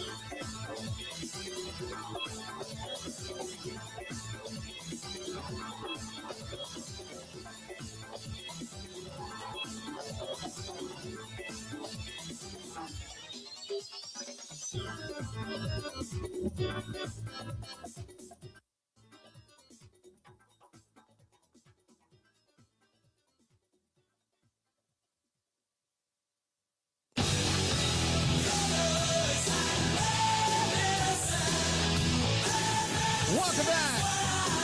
Bill Michaels Show. We got emails to get to. All kinds of stuff. Text messages. More on the text line. More off of the live stream as well for all of you over in the cheap seats. I see a lot of people talking about Trayvon Diggs. He was just released by the Cowboys. And first of all, he'd have to clear waivers, which most likely he will, because any team that's going to claim him has to then claim part of that salary, which is close to $55 million. But it just comes a couple of years after he signed that 5-year, $97 million extension with the Cowboys. And the problem is, ever since he had the ACL, he's not been the same player. He's had other issues. He's had other surgeries. He had a groin issue. He had a concussion. He's had numerous issues. And I know last week, was it last week or 2 weeks ago, he played every snap against Washington. That I do know. And he's had a couple of good years. He had 1 year in which he had 11 picks. I mean, he had, which I think was his second year in the league. But They don't want to pay him. They don't want to, kind of have him on that roster and make him. I think they only owe him about $500,000, and then they're done. The Cowboys are after that. So, it's. Is it worth taking a chance on if he clears waivers? Maybe. If you just need the depth back there, it might not be a bad look, but it's not like his numbers jump off the chart and you're like, wow, you're getting the Trayvon Diggs from years ago, because he's never even approached those numbers again. I did like the fact that just a couple of weeks ago, he had six tackles in the game and played relatively well, but he just has not had the same speed and leaping ability since the ACL back in 2023, I think it was. So Trayvon Diggs now going to be on the open market. But, go ahead. I was just going to say, did you see what's up with his brother, Stephon Diggs, today? You talk about, a distraction where, and I hate to say it in that sense, but, I'm talking more for the football team. But Stephon Diggs now charged with, assault and strangulation? Was that Nicki Minaj? Is he? Who's he with? Is he with Nicki Minaj? Cardi B. Cardi B. Did he strangle her? I think the charge is assault or something, strangulation, suffocation. Hold on, let me see. With Cardi B? That's who he did it to? Or I did not read with whom the strangulation or suffocation occurred. Yeah. It's like, wow. But I think she's the mother to his. I thought they had a kid, or they do have a kid together, because I know he just reached. It was funny. Somebody was tweeting it out. He just reached one of his achievements, whatever it was, for pass catching this season. And with every catch over that, he got like $500,000 or something to that effect, or every touchdown, whatever it is. And they said, well, there's going to be child support, and that's going to pay the attorney, and that's going to pay, and they started going through the checklist of how much money he was going to spend and how many more catches he needs to take care of everything legally that he's going to have to take care of. So, his brother is in a little bit of trouble. So, well, at least alleged trouble. I shouldn't say, that for sure, but they are categorically denying all charges. Yeah. The Patriots have no further comment at this time. Right. So Trayvon Diggs on the open market. And you know what? With the lack of depth in the secondary and Nate Hobbs has been ailing it, maybe it is worth taking a flyer on. But don't forget, he's also got a really good relationship with Al Harris. And if there's anybody that can sway somebody into taking him, maybe they end up taking him in Chicago for a stretch run. Who knows? Stay tuned. We got another hour of the Bill Michaels Show upcoming. We'll be back right after this.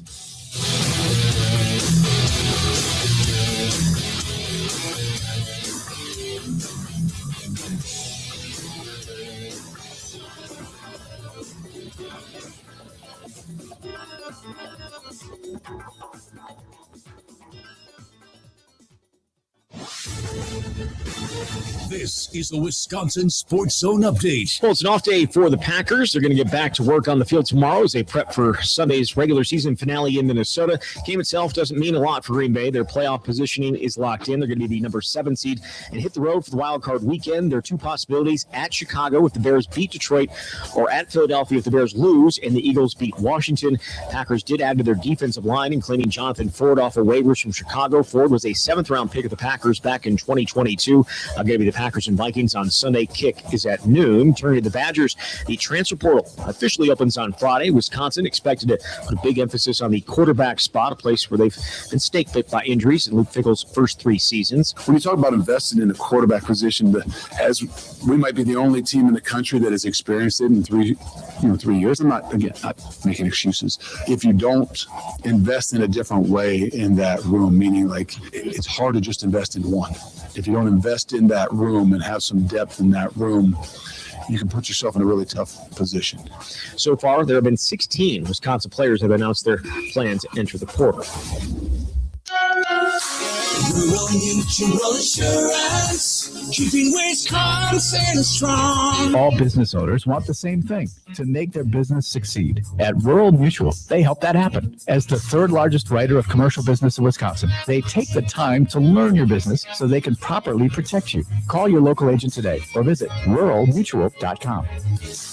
Rural Mutual Insurance, keeping Wisconsin strong. Well, it's game day for the Wisconsin basketball team. Going to host Milwaukee tonight at the Kohl Center. It's the final game before the team dives back into Big Ten play. Tip is at 6. And the Bucks going to be back home tomorrow night as Wizards visit Fiserv Forum. With this Wisconsin Sports Zone Network update, I'm Zach Heil.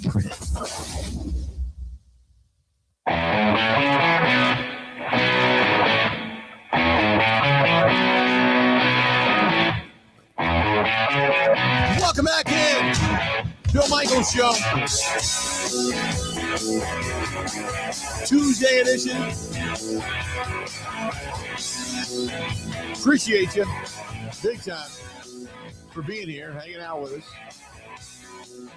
Always glad you're hanging out. Whether you're in the cheap seats watching us online or you're listening to us somewhere throughout the great state of Wisconsin or beyond the borders on the app, we appreciate it. And all of our affiliates as well. So to everybody on our affiliate table and also those of you that listen to us all throughout the state, thanks for being here throughout a great 2025. And we look forward to 2026 for sure.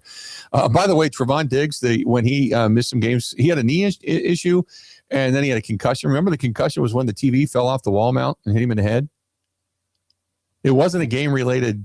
I was reading that. Why don't I have any memory of that? Yeah. It's like a Jonathan Lucroy situation? Kind of, yeah. He was adjusting a TV apparently at his home, and the TV fell off the wall mount and hit him in the head, knocked him out. So something that can happen to you and me, and the world doesn't have to hear about it, but it happens to a football player. I'll tell the world about it. Anything that happens to me, you know. It's true. People will hear about it with you. I talked about it with the Cola guard, for God's sake. So anything with me will come out on the program. Pretty much my life is out there. Everybody knows. I get people to this day that walk up to me and say they were spitting stuff out of their car windshield when I was doing the Cola guard story. Oh, that. And then, the kidney stones last week. I was going to do a whole show of just Rolling Stones bumpers, but I thought maybe a little insensitive given the situation. It's gone. You were in It pain. came out. I'm feeling good now. So I got a spring in my step. Short of the fact that I just, I'm tired, but feeling like I got a spring back in my step, so to speak. So, big time. But yeah, Trevon Diggs, he was cut today he was waived today by the Cowboys. Nobody's going to pick him up because if you pick him up off the waiver wire and he's active this week, you then owe him $500,000 for the last game. Plus you owe him $55 million. So yeah, there's nobody picking him up this week. Not going to happen. And the Cowboys, I think the guaranteed money was minimal. So I think at the end of this season, they don't owe much, if anything, on his contract. So yeah, he's going to clear waivers and then he's a free agent for somebody to sign him as they move forward going into the postseason. So we'll see what happens. I also think this is going to be an interesting case study of how the NFL is very different from the NBA. Like if a player like this springs loose in the NBA, someone's picking him up. They're going to go to the Clippers. They're going to go to the Lakers, even if they never play. The NFL, all the general managers look around and they say, I like my practice squad better. Right. I like my random guy better. Like that's the star power gets you a lot farther in other leagues than it does in the NFL, or a big name gets you a lot farther in other leagues. By the way, if you pick him up off the waiver wire, you owe him the money. If he clears waivers and then becomes a free agent, you can negotiate with him to come to whatever team it is. And then you pay him a minimal amount of money and say, hey, if you want to come here and try to win a championship, or you want to come here and play a couple more games and, maybe show your wares for a little bit. If not, because maybe you're desperate for depth, who knows? Maybe you just sign up for whatever the veterans minimum is for a game or two and then kind of go from there. Plus, if you're going to the postseason, he gets postseason money. So it's money, for lack of a better term. So he gets that too. But other than that, if you don't need. Now, I said before we went to break, he really liked working with Al Harris when Al Harris was on Mike McCarthy's staff, the former Packer, when he was down there. Now Al Harris is the secondary coach in Chicago. So there might be a relationship there where Al Harris says, hey, I know this guy. I know what I can get out of him. Maybe I'll bring him here. But I don't know. I don't know if Goody makes that call or not. He has not been the same player since the year he had 11 picks. And then I think the year after that was like 2022, 23 when he ended up tearing the ACL and he was just not the same guy. And then he started to come back and play okay, a little bit better, but it wasn't the same amount of picks. It was, it was more tackles and playing a lot of snaps. But yeah, it's and apparently you're not going to bring him on to, install televisions at Lambeau Field or anything like that. So, oh man, how'd you like to come home and, Trayvon Diggs has got a 85-inch big screen TV laying across him with all of his feet just sticking out like the witch in the Wizard of Oz when a house fell on her. Not a problem for me. My television is about 18 to 23 inches. Okay. It's very portable. If I've never showed you a picture of the TV that's in my room. I've never seen it. No. I could mount it on a piece of cardstock propped up straight. I don't need to screw that into the wall. It's very small. Okay. It's portable. It's mobile, which is what I like. You've got Velcro on your wall instead of, it would work. Permanent stock. Okay. 100. Well, I don't need a stud finder. I save money that way. You know what I mean?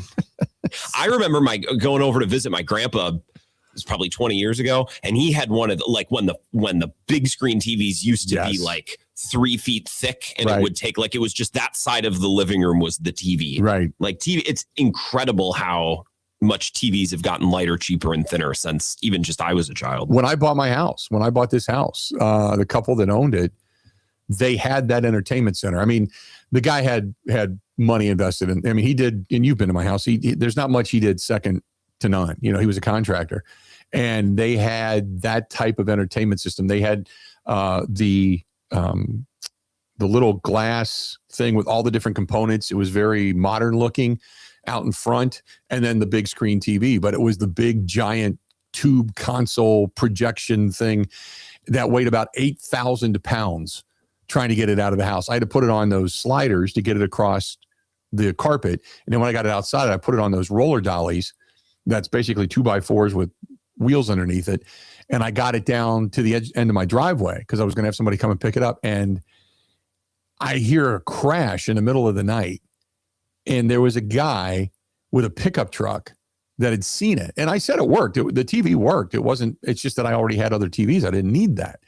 And a guy and his buddy were picking that thing up and throwing it in the back of their, and I even had a sign on it saying it works, where they were picking it up and throwing it in the back of their pickup truck. And I think it might have busted the shocks in the back of his pickup truck or something. It was huge. It was so big and so heavy, but yeah, you're right. So anyway, well, if that was the thing that hit Trayvon Diggs, then he's lucky he's not dead. But, drinking soup through a straw. Yeah, exactly. So 877-867-1670, 877-867-1670. If you want to hit us up, please feel free to go ahead and do so. Give us a shout.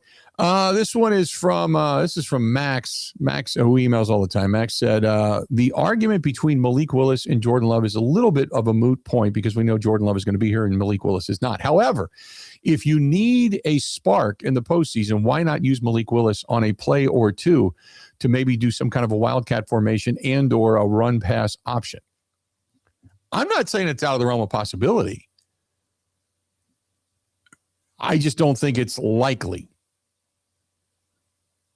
Because the argument is you believe, if you're the Packers, if you're Matt LaFleur, if you're Brian Gutekunst and everybody else, you believe Jordan Love is a better quarterback. It's kind of like when they always talked about putting in, Jordan Love would have preseason games and he'd look really good. And fans would say the same thing. Oh, God, he's better than Rodgers. So far better than Rodgers. This guy's better than Rodgers. Rodgers is done. He's washed up and this and that. And all he looks for is, Adams. And you'd be like, okay.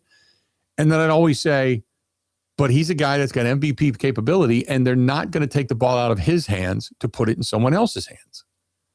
Plus, if you do that, you're also taking the ball away from guys like Josh Jacobs and company. So I'm not saying never. I'm saying it would have to be the right situation or scenario for them to do something like that. Do I think they have something like that? Yeah, probably. They have probably something like that in the quiver. I don't know for sure. But after seeing his athleticism and him saying, I will not be denied on a couple of the runs that he had and a couple of the throws specifically that he had in that game the other night, I could sit there and say, if you wanted to make a case for it, I couldn't argue it.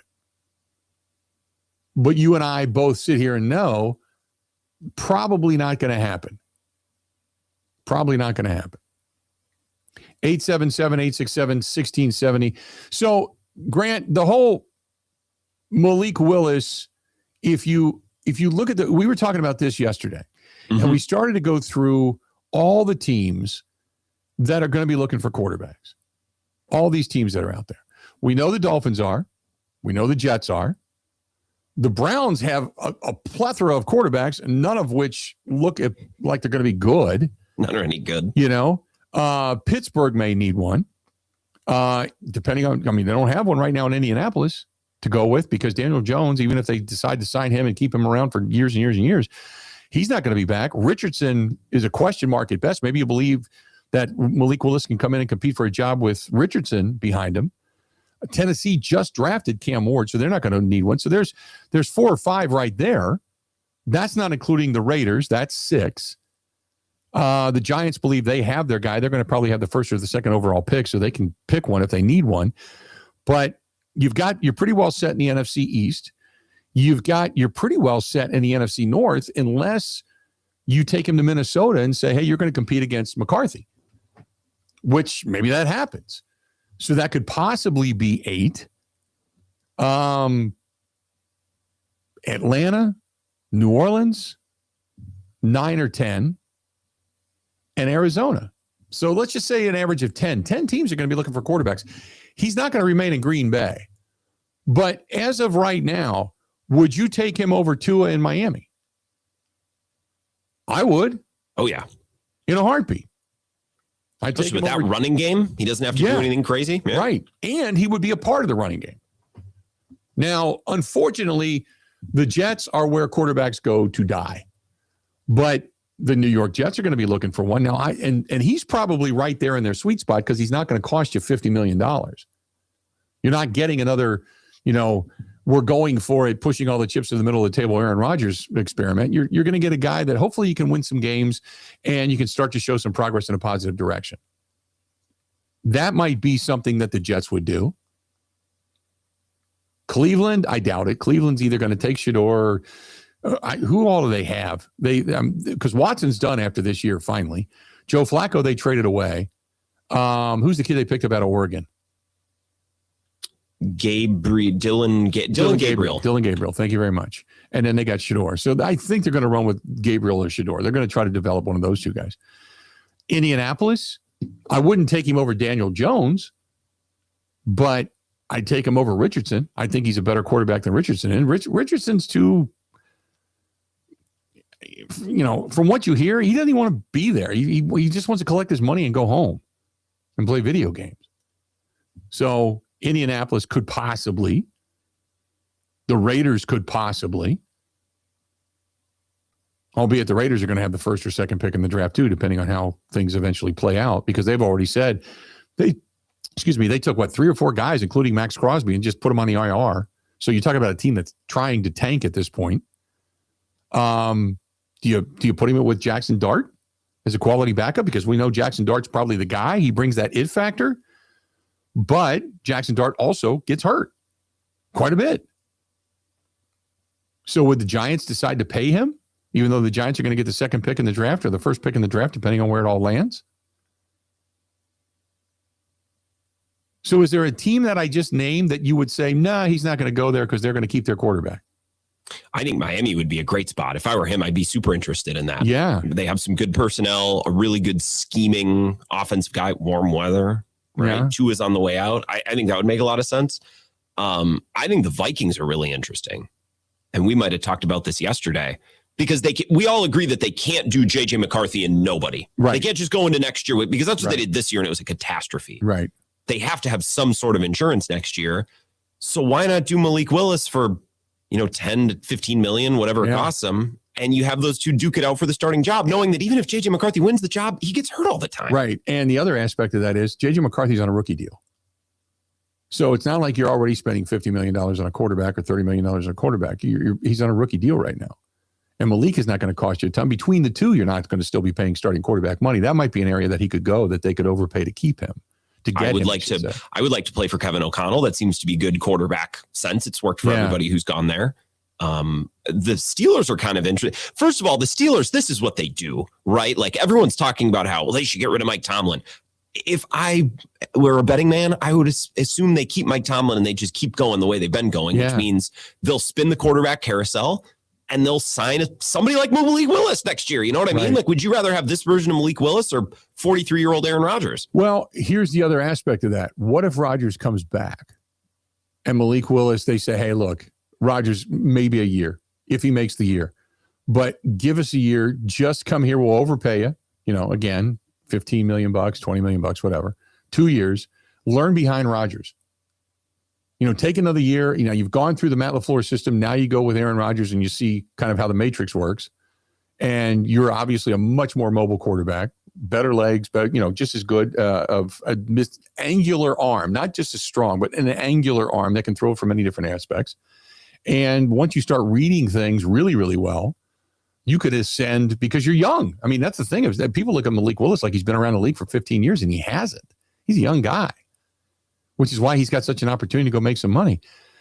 That might not be a bad way to go either if I'm Malik Willis. Similar system, Arthur Smith, to if he sticks around in Pittsburgh, which I think Arthur Smith is far from their biggest issue in Pittsburgh. If he sticks around, that's a similar system to Matt LaFleur.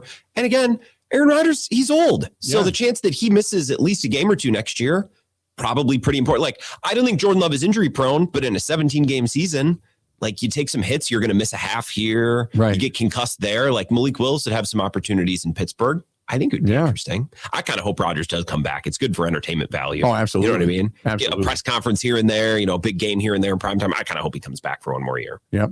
And then don't forget, they don't have anybody they got, what is it? Riley Leonard's going to get the start this weekend. And he was their 6th-round draft choice this past year. Riley Leonard was. He's going to get the start in Indianapolis this weekend. The only other guy on the roster to back him up is Phillip Rivers. Now you've got Daniel Jones, who's not going to be ready for the season next year.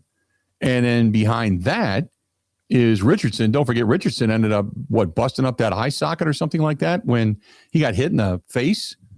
I think the Colts are probably ready to be done with him. I would think, even if he's healthy. Like, it's not like they were leaning on him to be their starter and lead them to a playoff spot anyways. But you bring him back, Malik Willis back, Riley Leonard back, and Daniel Jones is going to be on the IR for a while, and let them three battle it out, which Malik Willis will probably win the job.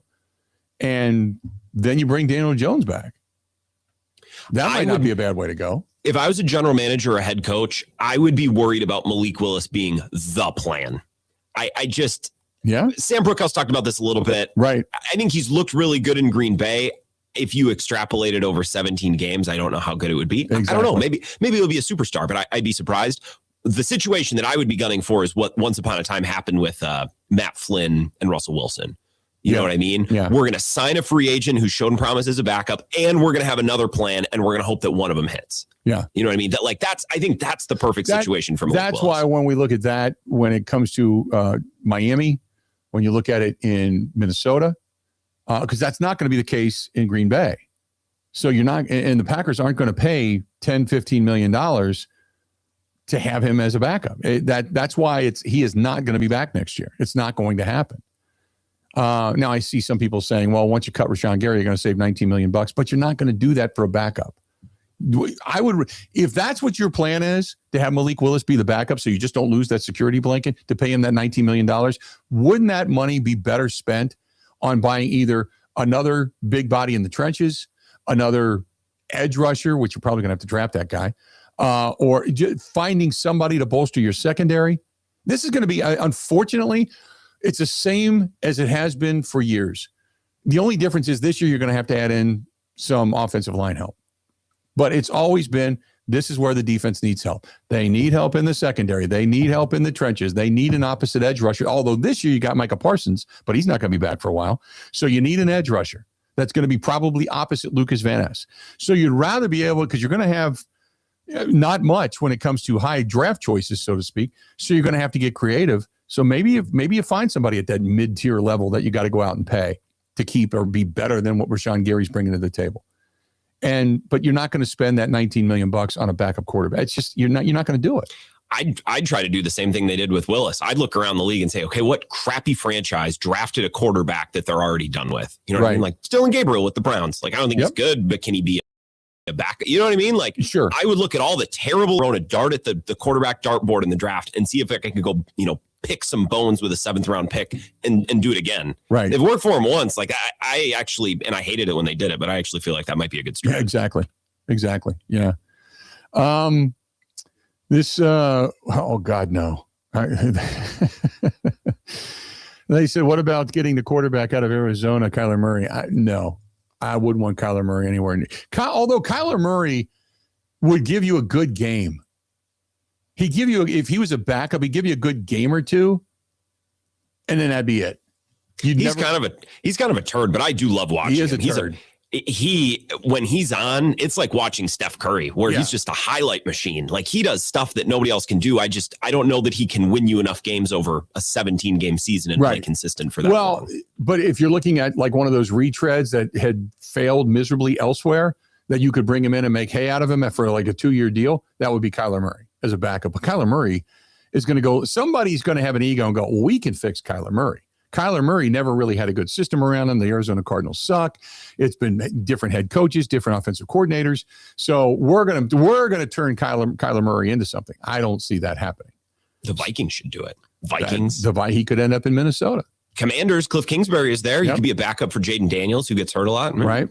So I kind of like scooting around backup quarterbacks. This is a fun little game, moving these pieces around the league. That's another side note to where, maybe they say, hey, Jaden Daniels has been banged up. We need a guy like Malik Willis to lead us. So maybe he gets money there. I just don't think the Packers are going to spend that level of money for a backup. Now Kyler Murray, he could get another shot elsewhere too. Same with Tua. I mean, the funny thing is you got starting quarterbacks that failed in their organizations that are going to be on the market as backups. And they're going to be, unless you're really desperate to bring them in, they're not going to be highly paid because they come with massive warts, where they looked really, really good at times and just like absolute crap at other times. So they both come with, 2 or 3 of them come with massive warts. Let's do this. We'll step away. We'll take a quick break. This is actually, as far as the carousel of quarterbacks goes, I like it. I do. I like the thoughts. 877-867-1670. Hey, don't forget our friends at Sobelman's. They said, hey, if you're looking to go out tomorrow night and you want to come by and you want to get something to eat, maybe get the base, so to speak, before you go out, stop by Sobelman's. Otherwise, they said, come on down for the big, giant Bloody Mary, their world-famous Bloody Mary. It has like a whole meal in it, stuffed in the top of the thing. Come on down for the Bloody Mary on New Year's Day. And they've got 25-plus years on St. Paul Avenue in Milwaukee and just a few years in the second location, which is on William Street in Waukesha. The hangover burger, messy, but good, and it probably does take care of your hangover in case you have one on Thursday. But nevertheless, stop in at Sobelman's. Sobelman's Pub and Grill, fantastic. Meet at Sobelman's. Milwaukee and Waukesha. Ready? This is the Bill Michaels Show on the Wisconsin Sports Zone Radio Network.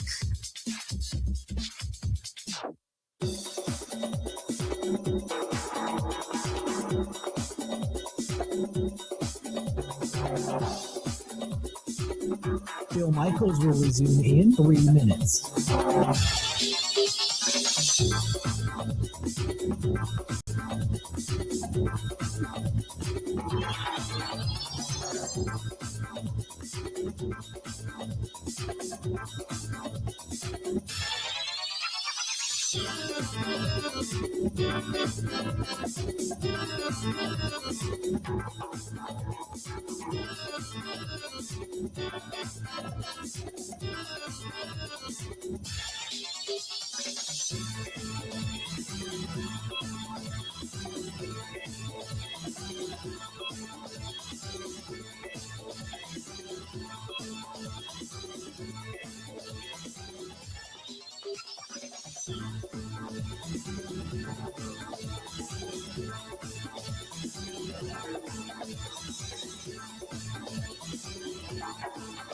Bill Michaels will resume in 2 minutes.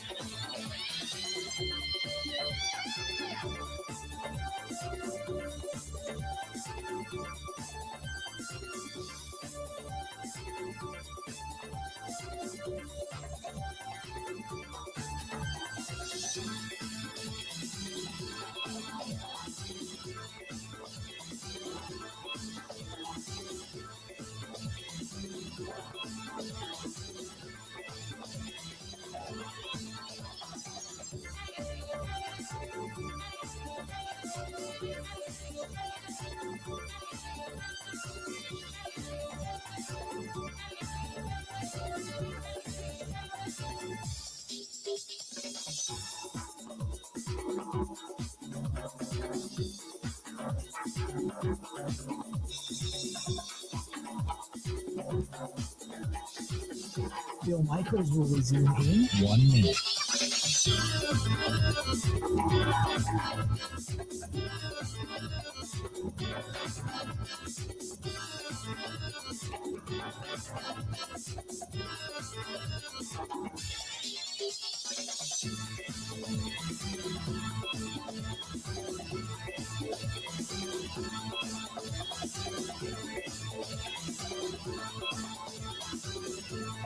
Bill Michaels will resume in 30 seconds.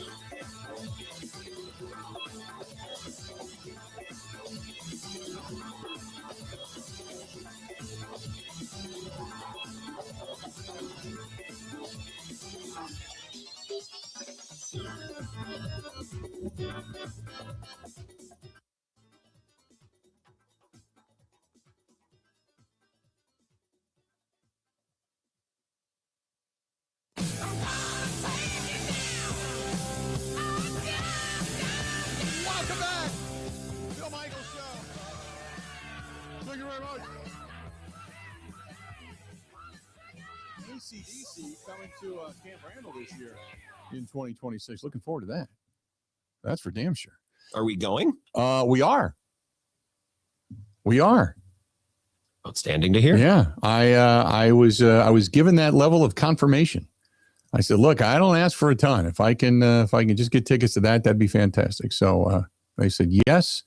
They've got some staff tickets available. I said, I'll take them. So there we go. Maybe that day will.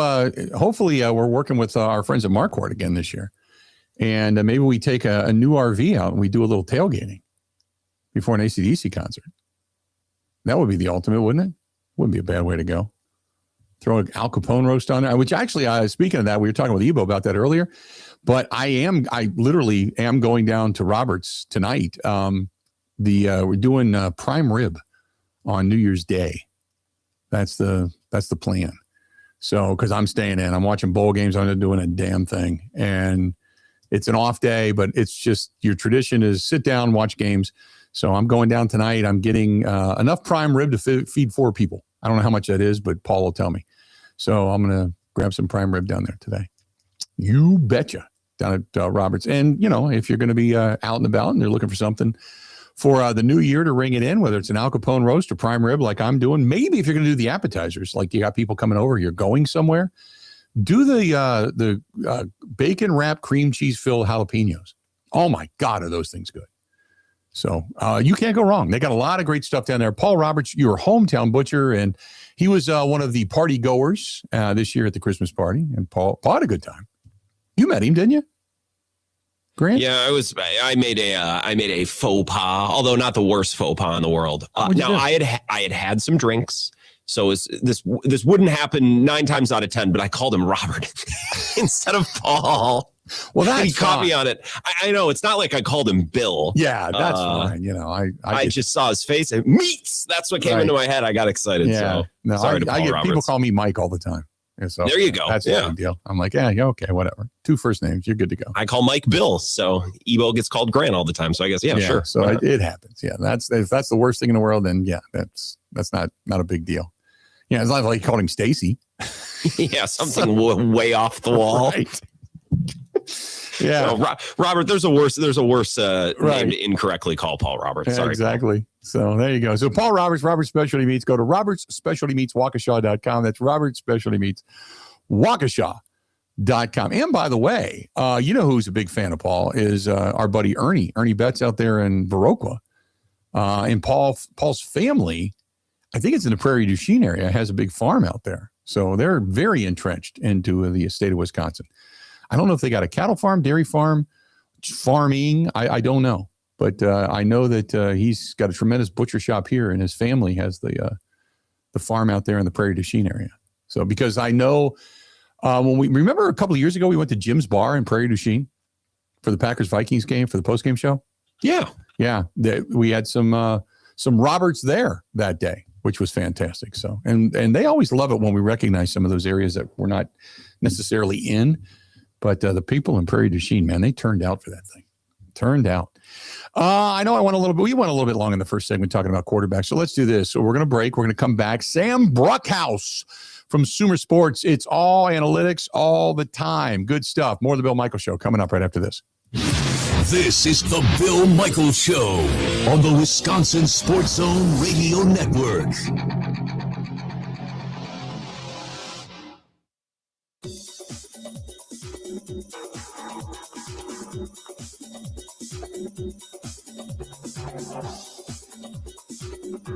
Bill Michaels will resume in 5 minutes.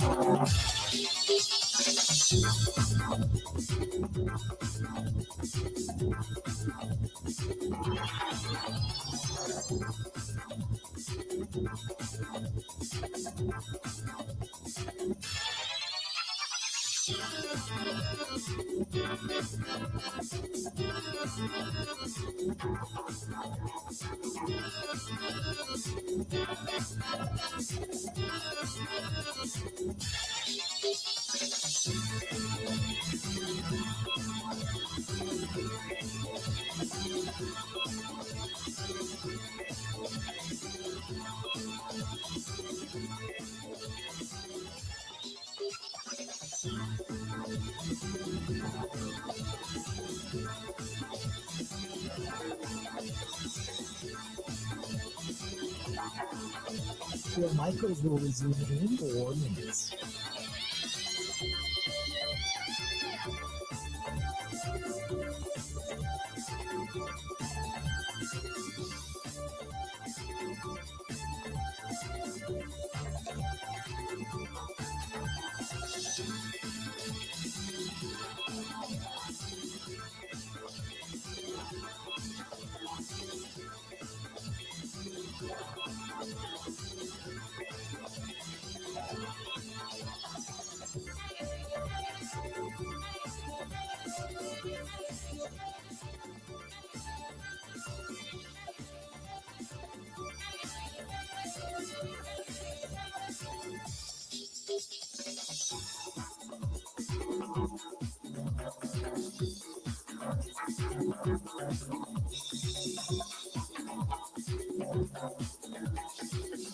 Bill Michaels will resume in 3 minutes.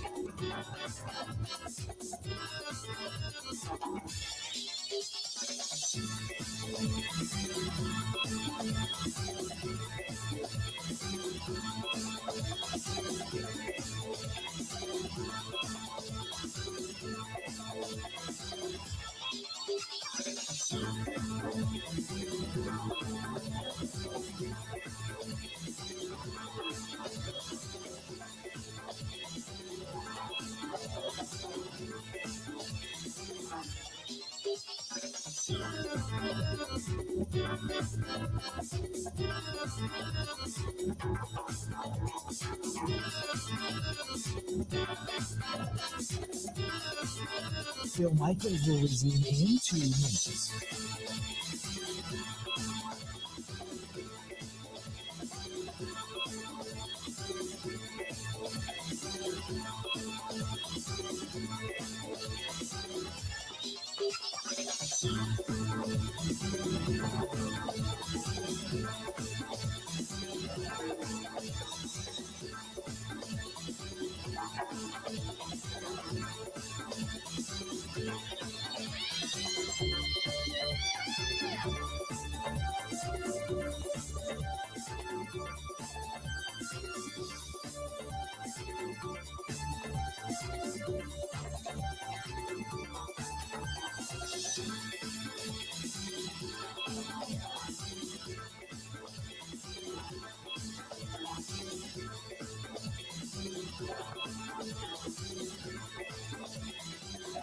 Bill Michaels will resume in 1 minute.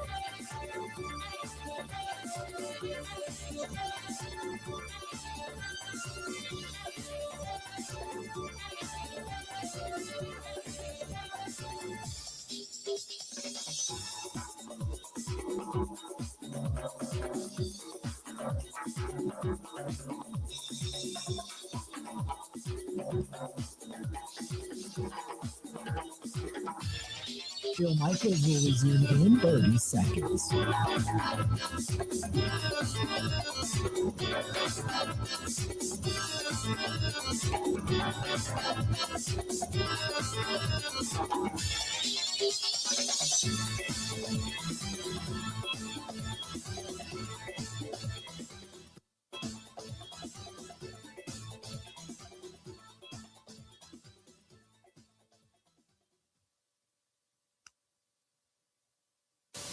Derrick Henry with a hole. Derrick Henry, touchdown! His fourth of the night. Baltimore is still alive heading into the final week of the season. And they're celebrating in Chicago as the Bears are NFC North champion. Hard to believe, but they are. Now, will the Packers end up facing them in Chicago in just a couple of weeks?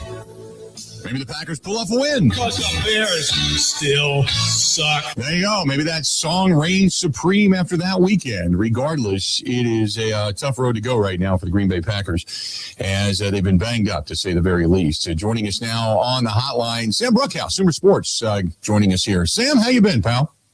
Hey, Bill. Happy to join you. Thanks so much for stopping by. I wanted to ask you, first and foremost, we saw what Malik Willis did. Analytically, give me your thoughts on what he accomplished and the way he went about it, because there's a group of populists up here in this area that says, oh, he should have been the quarterback all the time and not Jordan Love.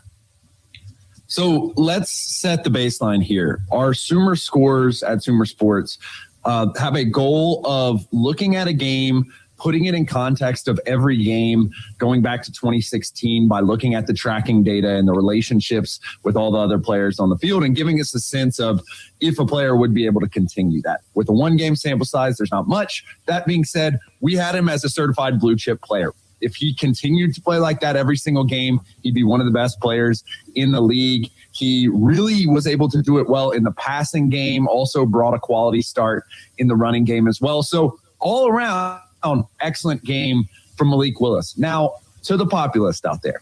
Currently, for quarterbacks over 50 plays, and he has slightly over 50 plays, which is not a lot, he is first in expected points added per play.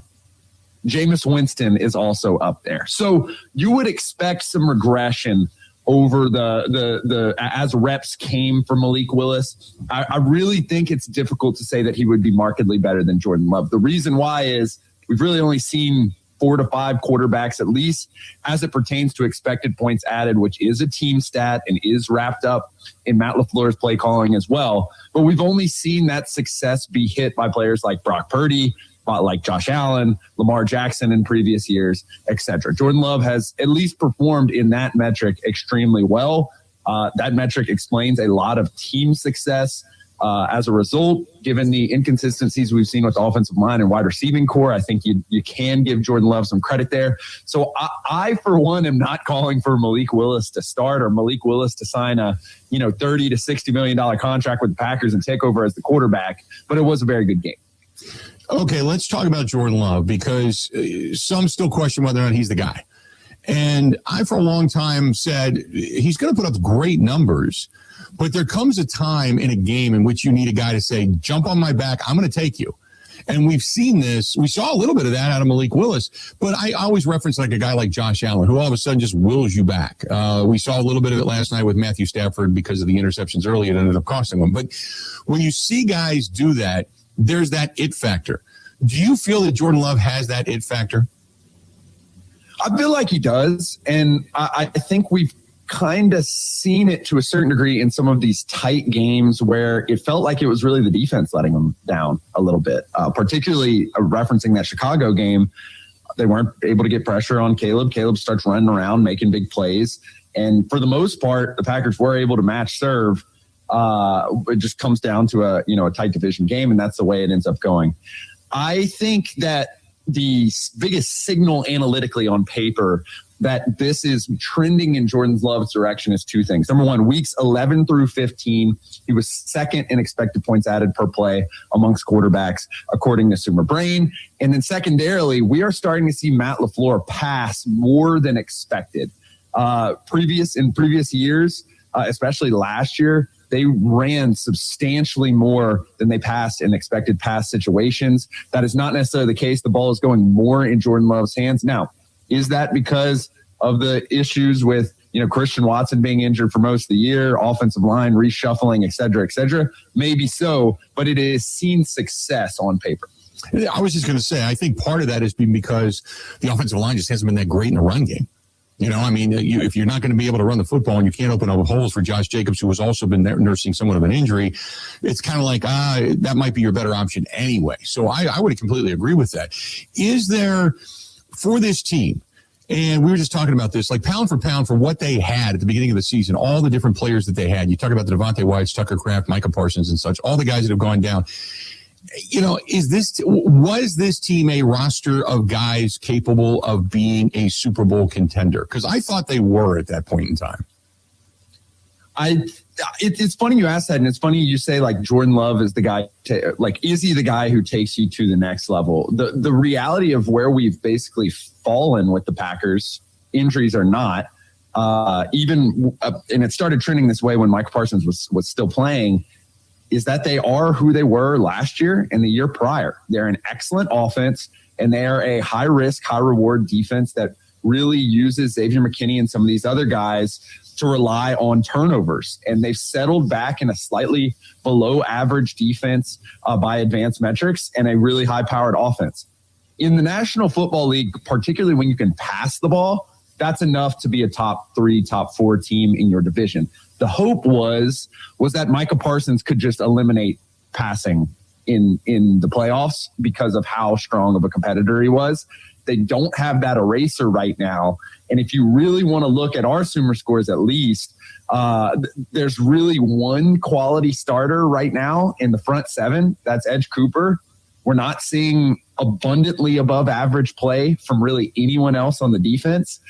And so it really settles back to exactly what the Packers have been in the past couple of years, with much of the same personnel, albeit, but it's kind of who they are at this point. They're going to have a shakeup one way or the other, or again, Edge Cooper could ascend at some point. Some of these young players, Evan Williams as well, could really make the next step. I'm a little worried about Rashawn Gary and Quay at this point, but they are who they are. And so one way or the other, Micah couldn't be the eraser. That's a really good point, because the argument is you brought in Micah, who elevated a lot of different areas just by his mere presence on the field. Rashawn Gary started off fast and has since gone basically to a milk carton. You've got Carl Brooks, a 6th-round draft choice from 2023. Colby Wooden, a 4th round from the same year. Kingsley Angabari. You mentioned Andrew Cooper, who's ascended. Quay Walker has gotten better, but he's still not that burst of first-round draft choice you were kind of hoping for. Keyshawn Nixon wanted to be the number 1 cover corner, and he's good. He's not great. You talked about Xavier McKinney. Evan Williams, I think, is very, very good. Carrington Valentine, we've seen him as a 7th-round draft choice from 23 get just handled. And then there's Javon Bullard, who has somewhat ascended. But is this somewhat of an indictment on drafting, on the depth that – I mean, they've got depth, but is it quality level depth? You know what I mean? I mean, I think you got to really stare long and hard at that first-round pick of Matthew Golden, who basically has not contributed at all. At the time – I was a little confused. I think it makes sense to continue to reinvest in the wide receiver market. There was nothing in his draft profile, either subjectively or objectively, which you can go check out. Our draft guide from last year is still up, and we'll be launching one here shortly as well. There wasn't really anything in his profile that says this guy's going to step in and be wide receiver 1. There was a lot of edge rushers who were available at that point in time. Defensive tackles, kind of meat and potato guys who were available at that period of time. And you move even into the guys who were a little bit more risky. We saw Xavier Watts, who ended up going in the 3rd round due to a pretty massive shoulder issue, but was, well regarded. He ends up becoming a really good player. Jonas Sanker seems to be a starter for the Saints. There's all these kind of like pieces on the defense that could have really contributed, whether that's secondary depth to be able to shore up some of those coverage questions, whether that's, just run stuffing or just general depth across the defense to guard against a team who at the time didn't have Mike Parsons, ends up getting him. So I do think in terms of team building, you just got to take a look at that first round pick. And maybe he turns out to be really good. But that was the real question. And I just don't think it was something that was really expressly a need or something that was going to launch their offense to a new stratosphere. I look at first-round draft choices like I look at seventh-round draft choices. Rasheed Walker was a seventh-round draft choice who's been their starting left tackle. You're getting a ton of value. If you have a bust in your first round, it happens because we know all GMs do it. But you talk about Matthew Golden. We also talk about Lucas Van Ness. And Lucas Van Ness, thought this year he was going to come in and be, edge rusher number one, and then they make the change for Micah Parsons. And it's understandable that you're not going to be edge rusher number one, but we've seen him play and show some flashes. But at what point do you look at a guy who was a first-round draft choice and go, yeah, that's not it? Yeah, Bill, you're starting to sound like me. I'm a draft researcher by trade, and so you're giving me some of my own medicine here. I totally agree with your standpoint, again, of it's a flat draft curve. Everyone misses on first and second round picks. You try to have a good process, which the Packers typically do. Just evaluating both of those players, the CBA makes it so tough because you basically have to make a decision after year 3. And in previous eras, that wasn't necessarily something that you really had to make a case for. And then when you're extending the 5th year option, we're seeing this in Carolina big time right now with Bryce Young. You have to basically evaluate, is this player a top 5, top 10 guy? Mm-hmm. And if so, why are we not extending him as such? So it's a real risk of development. I think we've seen in the limited games that Lucas Van Ness played, we've seen him had 3 quality starts. So I don't know if it's quite big investment time, but I think he can be a solid member of this defense. And it's really difficult to go out and get edge rushers in free agency. Edge rushers and tackles and wide receivers are 3 of the hardest positions to really go get. If you're adding people in free agency, you want it to be interior offensive line, safeties, etc. So kind of a wishy-washy answer there, but I do think he can contribute if he can remain healthy. That being said, I got 2 questions left, and then I'll let you go. The next one is the evaluation is going to happen for Matt LaFleur. The evaluation is going to happen for Brian Gutekunst. Matt LaFleur, I think the script is still unwritten. Whether or not you lose the next 2 games and you leave this season on a 5-game losing streak or what have you. But when it comes to the evaluation of talent, I thought go back about 3, 4, 5 weeks ago. I thought Brian Gutekunst has done a really good job of kind of putting a roster together that was going to be competitive and thought to be a Super Bowl contender. And obviously injuries have taken that away. Give me your thoughts, and because you and I sat at Super Bowl and we sat at the Combine and we talked about this after we listened to Brian Gutekunst down there in the podium. We talked about he's really kind of considered highly in the National Football League as a pretty good GM. Give me your thoughts on what he's done talent-wise and stockpiling talent for this Green Bay Packers team. Yeah, I personally would not evaluate them poorly at all. I think you got to bring both of them back. I think both of them, from a process perspective, put you in a position to succeed across the board. That is, if you want to pinpoint a decision or two, kind of like I just did, that's one thing. But you think about just Malik Willis being able to pop in. They took a risk on a second, third year guy on a rookie contract. And he ended up being dynamic and winning them a couple of games. Obviously, it didn't turn out the way that you wanted in the Ravens game, but he did his part for the most part. And it's very difficult to stop Derrick Henry when it's cold. That's kind of how it goes. And so I think just that decision right there is a signal of something greater. Some of the other rookies who are contributing, we mentioned Evan Williams, Ed Cooper, generally, when you have a good mix of rookie talent and then you are able to invest in guys who you believe in and keep them there and build a little bit of depth at key core positions, that generally signals a good thing. I think in the future, the evaluation has to be the offensive line, as we've stated a couple of times here. But the guy was able to pull off a trade for Micah Parsons for less than what the biggest trades were. I mean, you look at the Sauce Gardner trade, it's basically the same trade. and that's a big freaking victory, So a guy who's able to pull off that, identify those scenarios and attack, I think you got to keep him. And it's the same way with Matt LaFleur. I mean, this is a guy who's put up great offenses year after year after year, whether it's, necessarily worked out in the playoffs in terms of success, not necessarily, but we're seeing it right now with the Eagles, a little bit with the Lions as well, who are going to miss the playoffs, and several other teams. offensive play calling is a premium. And when you don't have an offensive play caller, it doesn't look good. And so I think both of them are very safe in my book. Real quick before I let you go, and I know we only got a minute here, but we were talking about the rest of the NFL. No clear-cut champion right now out of any of this. Analytically, who is the strongest team right now in the National Football League? I think if you really got to boil it down to analytics, it still ends up being the Rams. I think the game yesterday, a lot of injuries across the offensive line. And I think that really hurt them, and they end up making the game close. But altogether, I think I'm going with an Indy pick right now for the Super Bowl. I haven't really decided yet, but I think the Eagles and the Bills stick out to me as two teams who have experience. They both have question marks, but they both overcome those exact question marks in previous years. Great stuff. Sam, always appreciate it, pal. Thanks so much. I know we'll talk again before we see you out in Santa Clara, California, heading out there for Super Bowl, but we'll chat then and have a great New Year, okay? Thank you all so much. There you go. Sam Bruchhaus from Sumer Sports. Just find him at Sam Bruchhaus, Bruchhaus. Sam Bruchhaus from Sumer Sports joining us for a couple of minutes on the hotline. This portion of the program, by the way, brought to you by our friends over there at Levine Ice Burner. Hopefully you don't need the attorneys, but if you ever do, whether it's a personal injury attorney, estate planner, maybe civil litigation, a contract that you need written up, whatever it happens to be, for your use.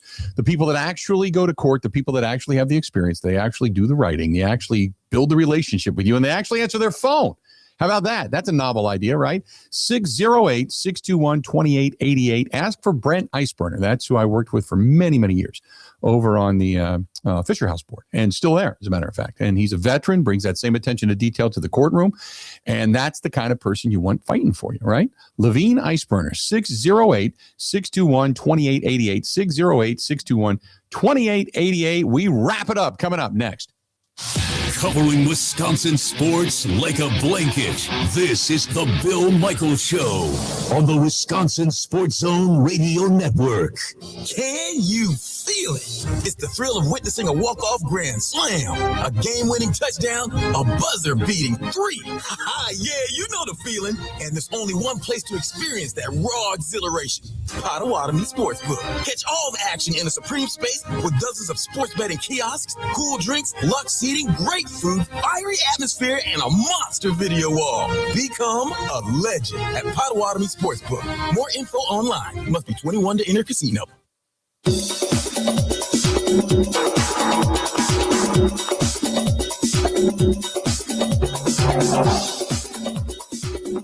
Bill Michaels will resume in 3 minutes.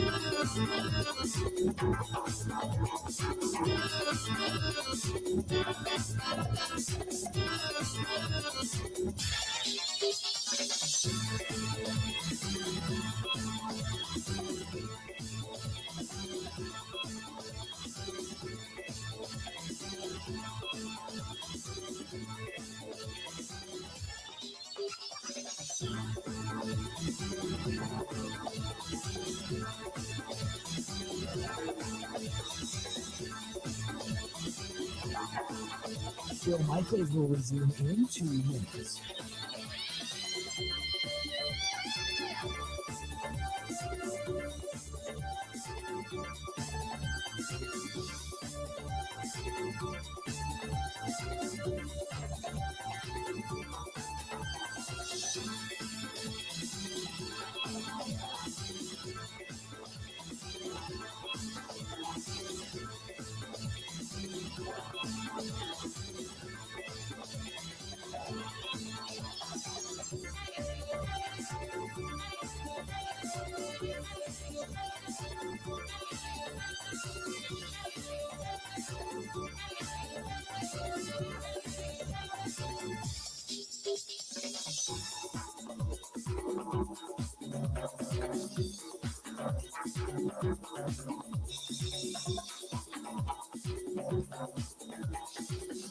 Bill Michaels will resume in 1 minute.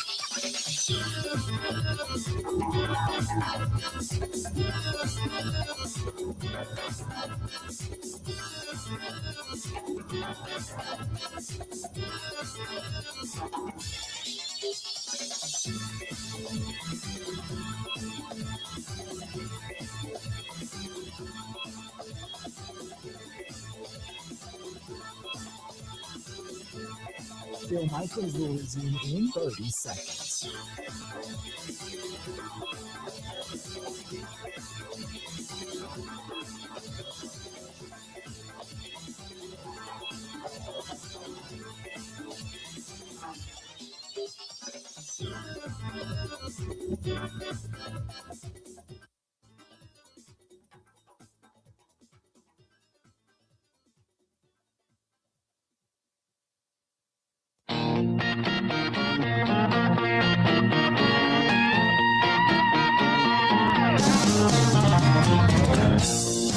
Gotta say thanks for a terrific year with our friends at Marquardt RV. I mean, it doesn't get much better than that working with somebody like Marquardt.